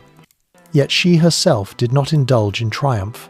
She rewarded her captains, thanked her soldiers, and returned to the quiet work of rule. She understood that glory could be as dangerous as defeat. Spain remained powerful, and the wars would drag on for years. She focused on rebuilding, on securing trade, on maintaining the fragile peace within her own borders. The courtiers, poets, and chroniclers turned her victory into legend. Paintings showed her standing on maps of Europe, one hand resting on a globe, her gaze turned heavenward. Her courtiers called her Astrea, the goddess of justice returned to earth. The people called her Gloriana, the light of England. In private, she was more subdued. She knew the price of endurance. The sea that had delivered her triumph had also taken thousands of lives. Her admirals wrote of drowned men, of wrecked ships along Ireland's coast, of corpses washed ashore with rosaries in their hands. She ordered prayers for all the dead, friend and foe alike. The victory at sea brought peace for a time, but also new burdens. England's power had awakened jealousy as well as admiration. France watched warily. The Dutch sought advantage. The Scots balanced between alliance and independence. Elizabeth, with her unerring sense for equilibrium, navigated it all with patience. "We are small," she told her council, "but we are as the stone that starteth the wave." The wave had begun, indeed. English merchants and explorers, emboldened by their queen's courage, set out again across the oceans. The dreams of empire took deeper root. The language of conquest softened into the language of destiny. The Virgin Queen had become the mother of a new age. As for Spain, it never fully recovered from its defeat. Philip's power waned, his coffers emptied. The great Catholic crusade against Protestant England ended not with a blaze of glory, but with shipwrecks and silence. Elizabeth had done what no monarch of her line had ever achieved. She had secured her island not by submission, but by the sea. When she looked out from her palace window in the months that followed, the Thames was filled with ships bearing her colours. The sailors who passed beneath her balcony raised their caps and shouted blessings. She acknowledged them with a nod, her face unreadable. In that gesture was the measure of her greatness, not pride, not vanity, but the calm of one who knew she had met the test of her time. The Armada had approached with the promise of England's destruction. It departed having forged her immortality. The triumph and the aftermath. The victory over the Spanish Armada was not a single day's triumph. It was a turning of history itself. Yet the glory of that moment, so radiant in memory, cast long shadows across the years that followed. The Armada had failed, but the war did not end. Spain still held its empire. France remained a shifting ally, and the quiet struggle between Protestant and Catholic, old and new, never truly ceased. England's queen, who had risen from exile and fear to meet destiny on her own terms, now found herself entering the long twilight of power, ruling an empire that was still forming, a people still testing the limits of freedom, and a court that was beginning to lose its old brilliance. After 1588, Elizabeth became the most celebrated woman in the world. Foreign princes who had once courted her now courted her favour. Poets filled libraries with verses comparing her to goddesses and celestial queens. She was Gloriana, Astrea, the phoenix of her sex, and the bright star of the West. Her courtiers competed for her smiles, her diplomats for her praise, her people for her approval. The world bowed to the image she had crafted, yet beneath the magnificence, she began to feel the weight of solitude. The kingdom she ruled was stronger than it had ever been. The Armada's defeat had given her people unity, pride, and faith in their destiny. The merchant ships returning from the New World carried wealth beyond imagining. London's docks overflowed with spices, silks, and silver. The navy had proven itself the equal of any in Europe. Her government, once fragile, had matured into one of the most efficient in the world. The name of Elizabeth was a spell of power, her very image a national relic. But peace, though precious, was never complete. The war with Spain continued in fragments, raids on coastal ports, battles in Ireland, conspiracies in France and the Netherlands. Elizabeth's admirals urged her to strike again, to carry the fight to the Spanish Main, but she hesitated. "I will not hazard England's fortune on the turn of a wave," she said. She had lived too long to gamble her realm on glory. Her ministers, those patient architects of her reign, began to die one by one. Sir Francis Walsingham, her watchful eye, was gone. William Cecil, the old counsellor who had guided her since the beginning, followed in 1598. His son Robert stepped into his father's place, sharp and clever, but Elizabeth felt the loss keenly. "They were my hands and eyes," she said once, "and now I must see and do alone." Alone, the word grew heavier with each passing year. The court that had once glimmered with music and wit became cautious, subdued. The courtiers who surrounded her now were young men, raised in the safety her generation had earned. They bowed more deeply than the old ones, spoke more carefully, but she sensed in them a kind of pity. Her pride rebelled against it. "They think me old," she told her ladies, "but I am still England." To the people, she remained a near mythic figure. Her annual progresses through the countryside were still celebrated like sacred processions. Villages decked themselves in flowers, and children sang songs as her carriage passed. When she raised her hand in blessing, even the poorest felt themselves touched by Providence. Yet behind that ceremony lay fatigue. Her progresses grew shorter, her public appearances fewer. Her body, long armoured in self-control, began to fail her. Her face, once the envy of poets, now bore the careful artifice of age. The white lead and rouge of her portraits concealed the hollows beneath her eyes, but the people refused to see decay. They preferred the illusion the radiant Virgin Queen, unchanged by time. Elizabeth herself encouraged it, knowing that her image was the mortar holding her realm together. "You must remember me as I was," she once told her painters. The later 1,590 seconds were years of unrest beneath the calm. Harvests failed, prices rose, the poor crowded the cities, the wars in Ireland drained the treasury. Pirates preyed upon merchant ships, even as merchants enriched themselves. The Queen's ministers quarrelled over how to address these troubles, but Elizabeth remained cautious. She had built her reign upon moderation, neither too generous nor too severe, and she would not abandon that principle. "If we must suffer," she said, "then we shall suffer in measure."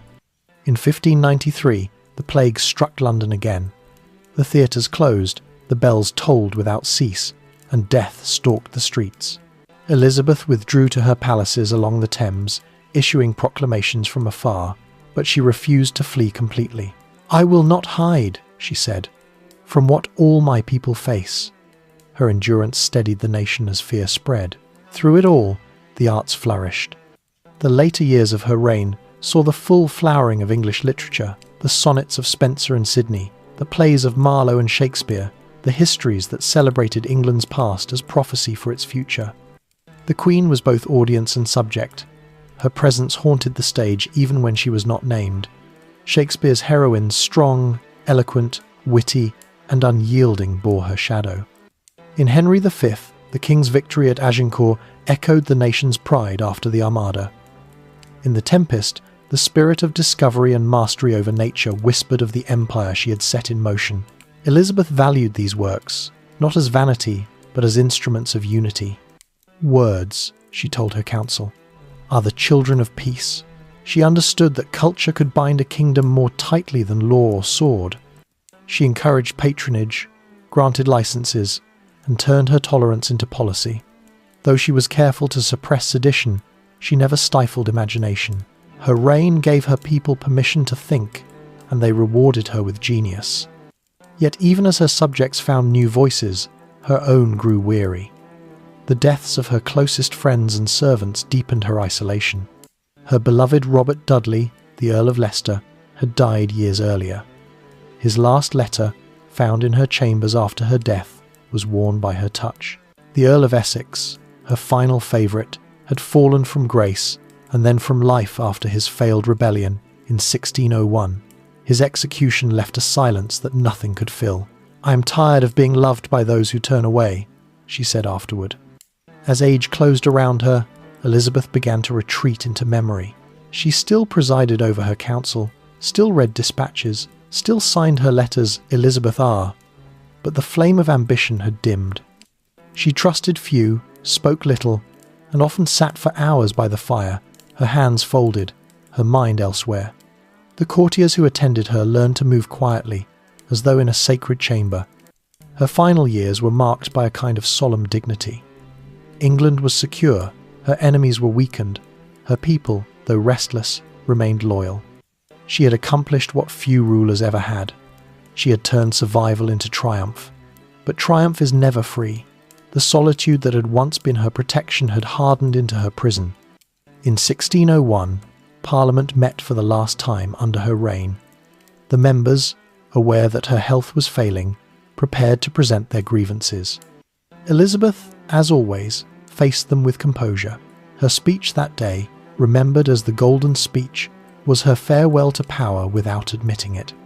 "There will never queen sit in this seat with more zeal to protect you," she said, "nor a more loving heart." Her voice trembled slightly, but her words carried their old strength. Members of Parliament wept openly.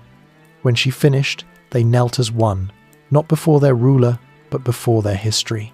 After that speech, she withdrew further from the public. She no longer danced, no longer rode out among her people. The palaces that had once echoed with music fell quiet. The courtiers, uncertain how to speak to her, bowed in silence. Even her beloved musicians played softly, as though afraid to disturb her thoughts. In those final winters, she took refuge at Richmond Palace. The days grew shorter, the Thames froze, and the fires burned low. She sat before them, wrapped in layers of velvet and ermine, her face pale against the glow. When ministers came to ask for decisions, she answered briefly or waved them away. "My work," she said once, "is done." It was not resignation but understanding. She had spent 45 years building a nation out of chaos, turning fear into faith. She had faced assassins, armadas, rebellions, and betrayals, and through it all, she had never lost her balance. Now, in the stillness of her final years, she understood that her true triumph was not the crown upon her head, but the continuity of peace. She had been the daughter of a king who broke the world, the sister of a queen who burned it, and the ruler who had mended it. She had proven that a woman could govern without surrendering, could wield power without cruelty, could command loyalty without heirs. Her life had defied the very structure of monarchy, and in doing so, had redefined it. In March 1603, she grew too weak to stand. Her ladies pleaded with her to rest, but she refused to lie down, saying, "If I once lay down, I shall never rise again." For days she remained upright, silent, staring into the shadows as if weighing the sum of her years. Finally, she sank onto her cushions and closed her eyes. When her ministers asked her whom she named as successor, she raised one frail hand and pointed north to James of Scotland, the son of the cousin she had executed. The gesture was both irony and wisdom. She had killed Mary Stuart to save her throne, and now Mary's son would inherit it. Perhaps that was her last lesson that time. Not vengeance is the only true victor. On the 24th of March 1603, at the age of 69, Elizabeth died. The bells of London tolled in mourning, their sound rolling over the river and the fields. The people wept as though an age itself had passed, for indeed it had. The reign that had begun in fear ended in reverence. The Virgin Queen, who had never married yet had given her heart to an entire nation, was carried to Westminster Abbey and laid to rest among kings. Above her tomb, the inscription was simple: "Consorts in throne and grave, here sleep Elizabeth and Mary, sisters in hope, though not in blood. In death, the two queens who had divided Britain were united at last." Elizabeth's triumph had not been conquest or empire, but endurance. She had ruled through intellect, patience, and faith in her people. She had shown the world that power could be graceful, that strength could be steady, and that a woman's hand could hold a kingdom as firmly as any king's sword. And though time would move on, though other monarchs would rise and fall, the memory of her reign would remain. Her England had learned to dream beyond its shores, to speak with its own voice, to see itself not as a fragment of Europe, but as a world unto itself. That was her legacy, not gold or glory, but identity. The triumph endured, the aftermath became history, and in the centuries that followed, her name would be spoken with reverence, not because she was flawless, but because she had been resolute. The golden twilight. The light that had once burned so fiercely at the heart of England began, in the final decade of Elizabeth's reign, to soften into gold.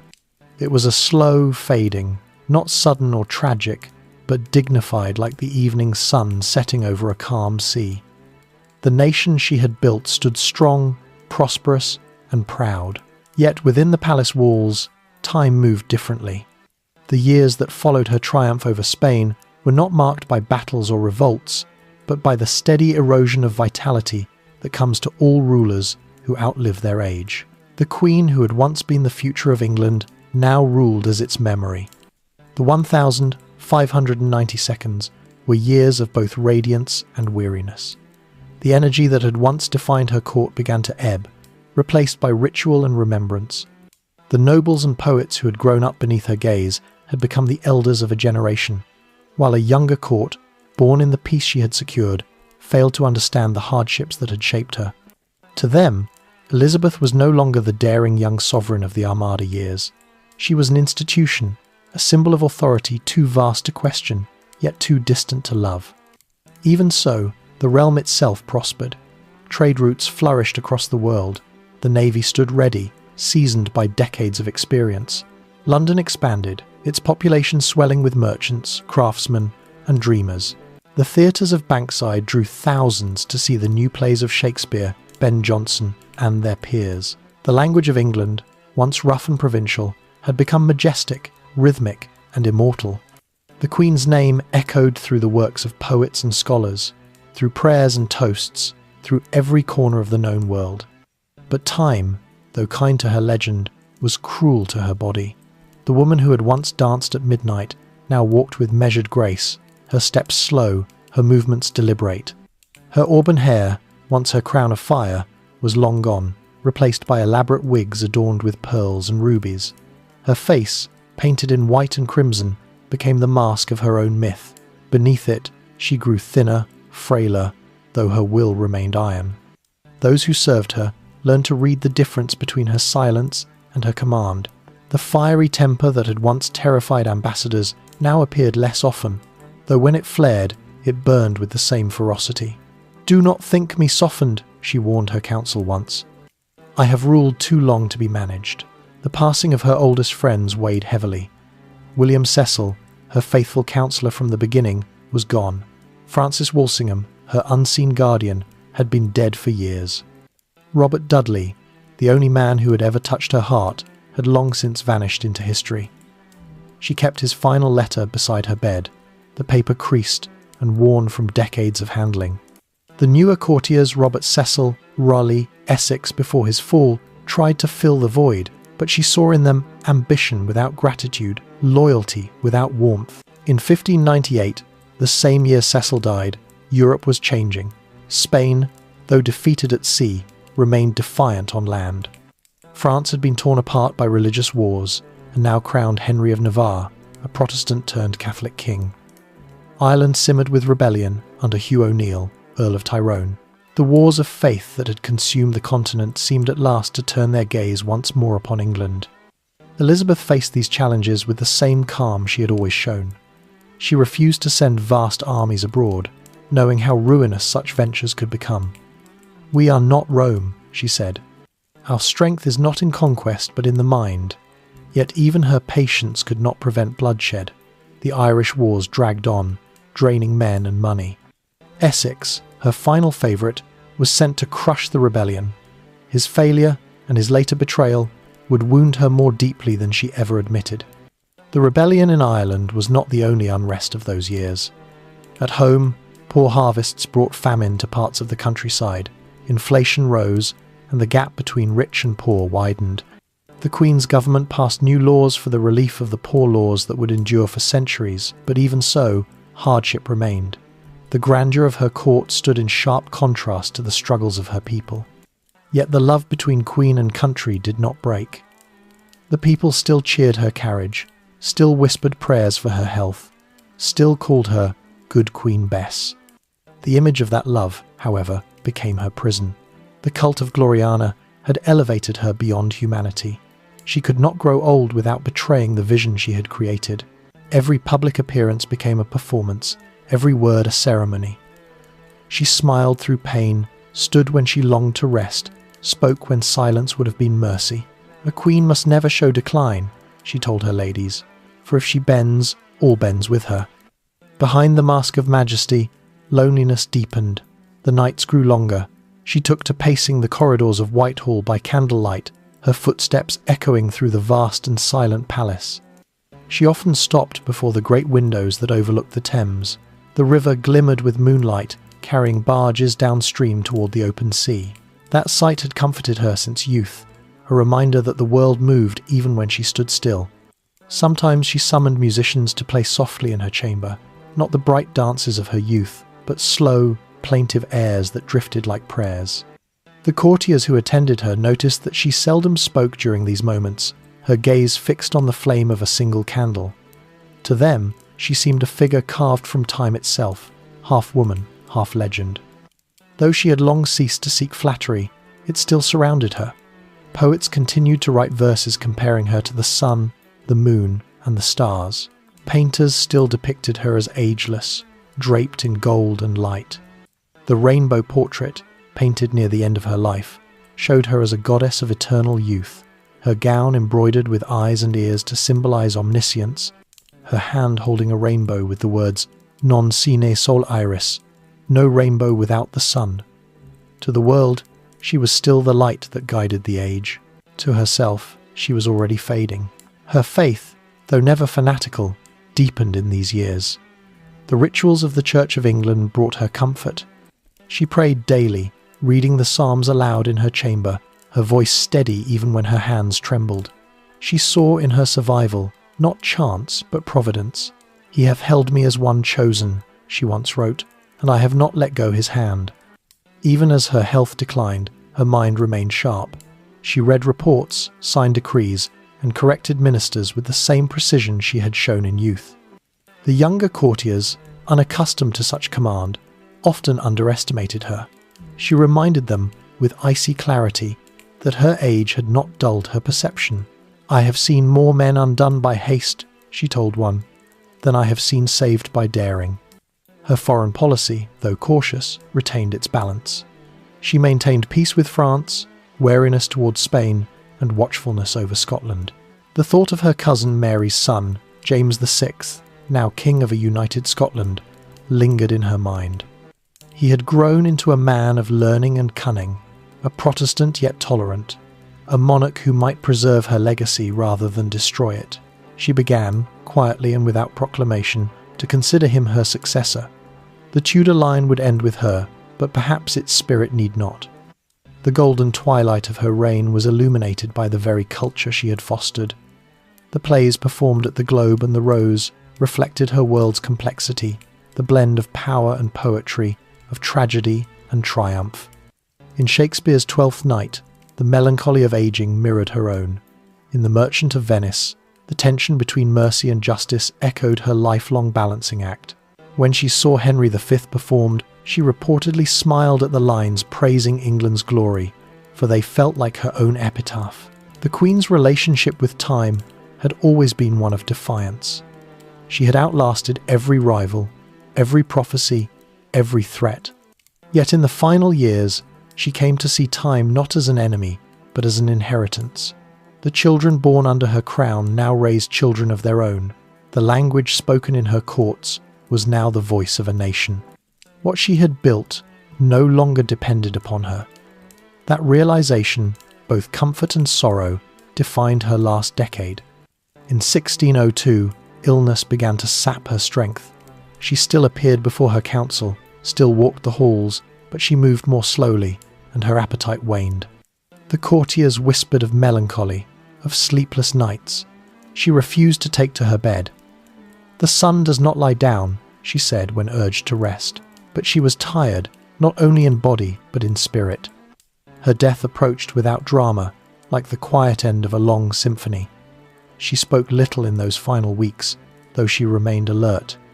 When asked if she was content, she replied, "I have seen England safe."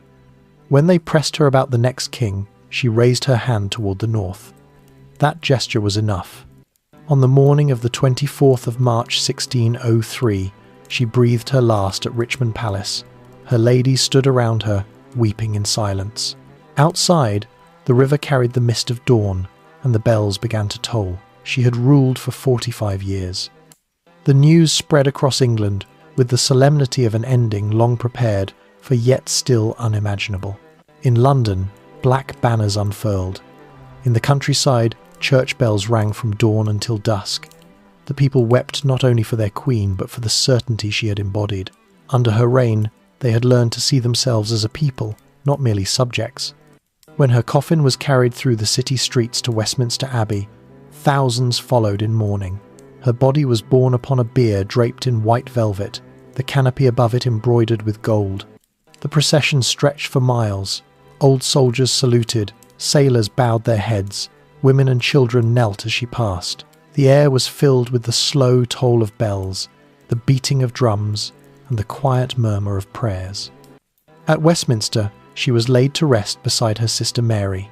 The Latin inscription carved upon her tomb read, Partners in throne and grave, here we sleep, Elizabeth and Mary, sisters in hope of resurrection. The irony of that pairing, the Protestant and the Catholic, the executioner and the executed's kin, seemed almost divine, as though history itself sought reconciliation. In death, Elizabeth's legend only grew. The poets who had sung of her while she lived now wrote elegies that transformed her into myth. She is not dead, one wrote, but changed into the glory she deserved. To later generations, she became the embodiment of England's awakening, the mind that steadied the realm, the heart that defied despair, the flame that refused to die. The golden twilight of her reign marked the end of one world and the beginning of another. The Tudor line was finished, but the age she had shaped endured. The language, the navy, the laws, the self-belief of a nation all carried her imprint. The empire that would one day rule the seas had been born in her shadow. She had begun as the child of disgrace and ended as the mother of her people.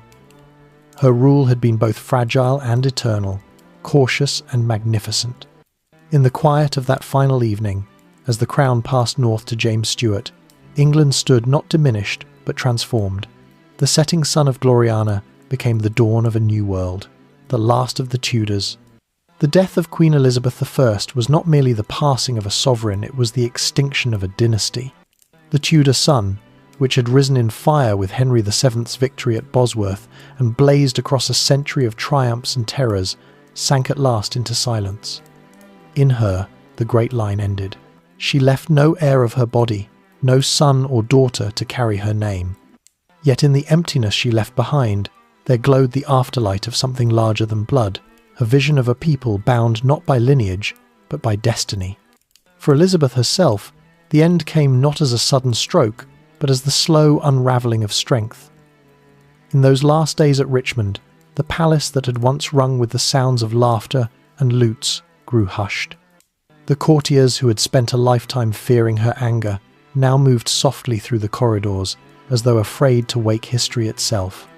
Her great canopy of estate still stood over her chair, the embroidered arms of England gleaming faintly in the candlelight, but the figure who had ruled beneath it was diminished to a frail shadow. She had ruled longer than any English monarch before her 45 years of storms and splendour. Time itself seemed reluctant to claim her, yet the signs of departure had been visible for months. Her appetite was gone, her sleep grew shallow, her silences lengthened. She would sit for hours, motionless, her fingers tracing the beads of a rosary, though she no longer followed Rome's faith. Her ladies wept quietly, fearing to speak. The courtiers waited for news that none wished to hear. Even as her body failed, her mind remained lucid. Visitors found her gaze sharp as ever, her words few but measured. "I am tied," she said once to Robert Cecil, "to the wheel of time. I must turn and turn and turn again until I am broken." When her physicians urged her to rest, she refused. "A queen should die standing," she told them, "not lying like a milkmaid." And so she sat upright, day after day, as if sheer will could keep death at bay. The great drama of succession, so long avoided, so long feared, now loomed. She had never named an heir, never allowed her council to speak openly of what would come after her. To do so, she had always said, was to hasten her own end. But time had forced her hand. There was no Tudor left save herself. The choice lay between uncertainty and peace.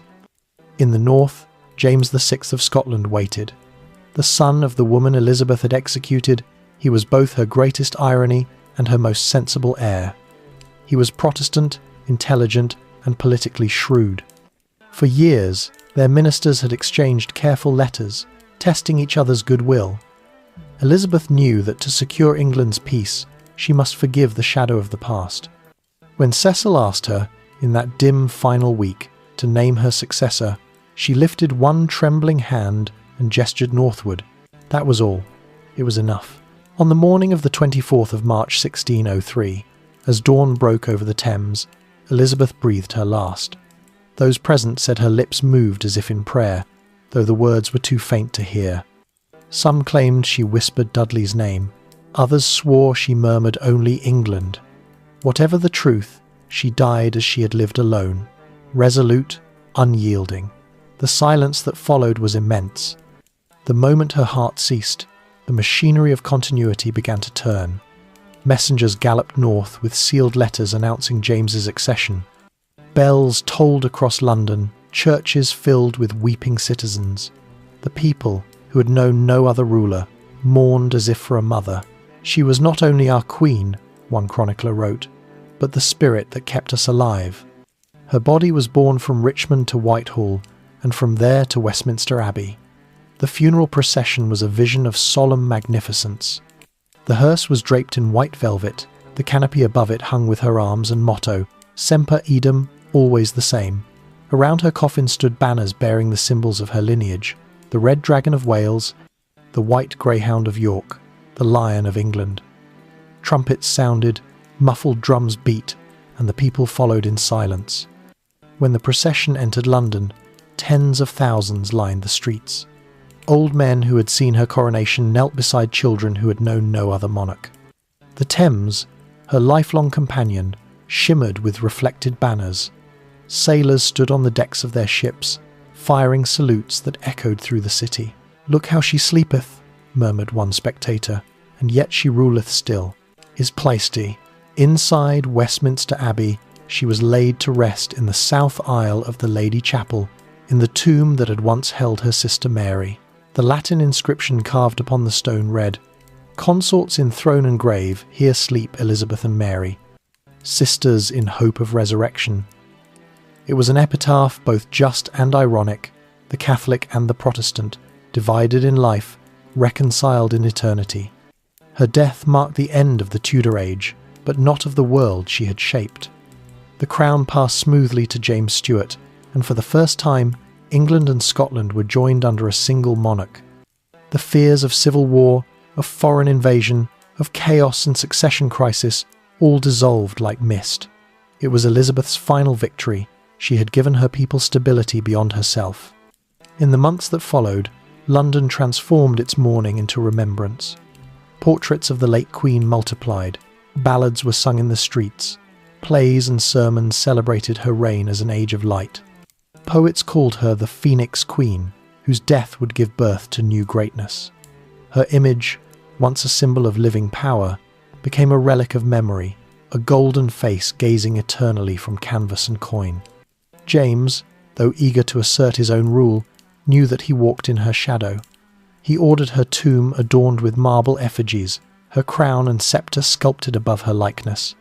When foreign ambassadors came to his court, he spoke of her with reverence. She was, he said, a prince who ruled like a man and lived like an angel. Yet even as her memory was honoured, her humanity faded. The legend of Gloriana eclipsed the woman behind it. The Elizabeth remembered by her people was not the cautious, calculating monarch who read every letter twice before answering. She was the radiant spirit who defied kings and storms.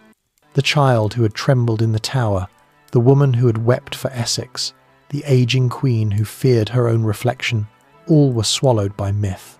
But history, patient and honest, has restored her complexity. She was proud and insecure, merciful and ruthless, vain and visionary. She lied when she needed to, forgave when it suited her, and ruled with a blend of grace and cunning unmatched by any ruler before or after. She was neither saint nor tyrant, but something rarer, a human being who mastered her age without being mastered by it. The last of the Tudors had inherited chaos and left order. She had turned faith into policy, survival into strength, isolation into empire. Under her, England discovered not only its courage but its identity. The Renaissance blossomed in her shadow. The seeds of empire took root in her soil. The English language itself, refined and glorified by her poets, became her monument. The golden twilight of her reign gave way to the dawn of the Jacobean era, yet the echo of her presence lingered in every chamber of power. Her successors would invoke her name in moments of crisis. Her image would hang in every hall of government. Even centuries later, when other queens would rise to the throne, they would measure themselves against her. The world she left was not perfect, but it was enduring. The tensions between faiths, the inequalities of wealth, the struggles of the poor, all remained. Yet the people had something they had never known before: faith in themselves. That was her true legacy. Her life had begun under the shadow of the axe. It ended beneath the canopy of triumph. She had been the daughter of a condemned woman, the sister of a tyrant, the prisoner of suspicion, the queen of an island that no one believed could stand against empires. And yet she endured. She made endurance itself into art, and patience into power. As the chroniclers of her reign would later write, she found England of wood and left it of marble. She had done so not by conquest, but by imagination. Her gift to her people was not wealth, but identity, not a throne to fear, but a crown to admire. And so the last of the Tudors rests still, her effigy serene, her hands folded in peace. Above her, the vaulted stone catches the faint light that filters through the abbey's windows, as if her spirit still glows there. Visitors paused before her tomb and read the words carved into marble, feeling perhaps what her subjects once felt, the strange comfort of a ruler who seemed both mortal and eternal. 4.5 centuries later, her reign remains one of the great turning points of human history. The Reformation's chaos, the Renaissance's promise, the birth of modern government, the awakening of a nation, all these currents met in her. To speak of England is to speak of Elizabeth. To speak of Elizabeth is to speak of endurance itself. The last of the Tudors was not the end of a dynasty, but the beginning of an idea that power, tempered by intellect and grace, could shape not only a nation, but an age. The final curtain. The reign of Elizabeth I had begun in the shadow of peril and ended in the light of legend. When she breathed her last at Richmond Palace in March of 1603, an age died with her. Yet death, as it often does with the great, failed to silence her. It merely transformed her from woman to myth, from monarch to memory. The final curtain of her story was not drawn with her last breath, but with the centuries that followed, in which her name became a living symbol of endurance, identity, and the strange alchemy between power and solitude. In those early days after her passing, the grief that filled England was profound but orderly. There was no rebellion, no uncertainty, no scramble for the crown. The nation she had crafted, so long accustomed to the equilibrium of her rule, accepted the new king without resistance. Her greatest fear, that chaos would follow her death, never came to pass. The peace she had guarded for 45 years endured. It was her final victory, achieved not through sword or decree, but through trust. At Westminster, where her body lay in state beneath a canopy of gold, thousands came to pay homage. They filed past her bier in silence, each carrying a candle, each face touched by the same awe that had shaped their lives under her gaze. The light of those candles flickered across her coffin like the reflection of dawn on water, soft and trembling. To those who knelt there, she was not gone, she was England itself, resting. The funeral procession that carried her to the Abbey was unlike any seen before. The streets of London were hushed but crowded. Bells tolled from every steeple. The River Thames, lined with ships draped in black, echoed with the sound of muffled cannon fire. Her coffin, borne upon a car drawn by 4 horses draped in black velvet, moved slowly through the city she had loved and guarded. A solitary banner led the way, her emblem, the Tudor rose, entwined with a phoenix rising from flame. Behind it marched the heralds, nobles, and soldiers who had served her. Then came the ladies of her household, their veils soaked with tears. Among them, the Countess of Nottingham carried the sword of state, and beside her, the Earl of Pembroke bore the sceptre. The crown rested upon a purple cushion, its jewels catching the grey light of the morning. When the procession reached the Abbey, a hush fell over the crowd so deep that one could hear the rustle of silk and the whisper of prayers. The coffin was lowered into the vault beside her sister Mary. As the Latin words of the burial service echoed beneath the vaulted ceiling, the courtiers who had once feared her wrath now wept openly. The organ swelled, the choir sang, and for a moment the vast space seemed to tremble with the sound of gratitude. Consorts in throne and grave, the inscription would later read, "Here sleep Elizabeth and Mary, sisters in hope of resurrection." The irony was tender, almost deliberate, the Catholic and the Protestant, reconciled in stone.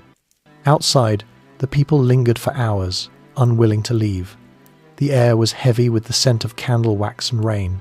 A child's voice was heard calling, "God save the Queen," and others joined, not as protest but as prayer. The new king, James VI of Scotland, now James I of England, entered the capital to little fanfare. His coronation was peaceful, his succession undisputed. Yet he understood, perhaps better than anyone, that he was inheriting not merely a kingdom but a legend. "I follow," he said, "a prince who was greater in spirit than in lineage."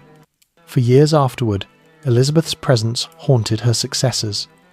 Her portrait hung in the royal chambers, her likeness engraved on coins, her name invoked in speeches and sermons.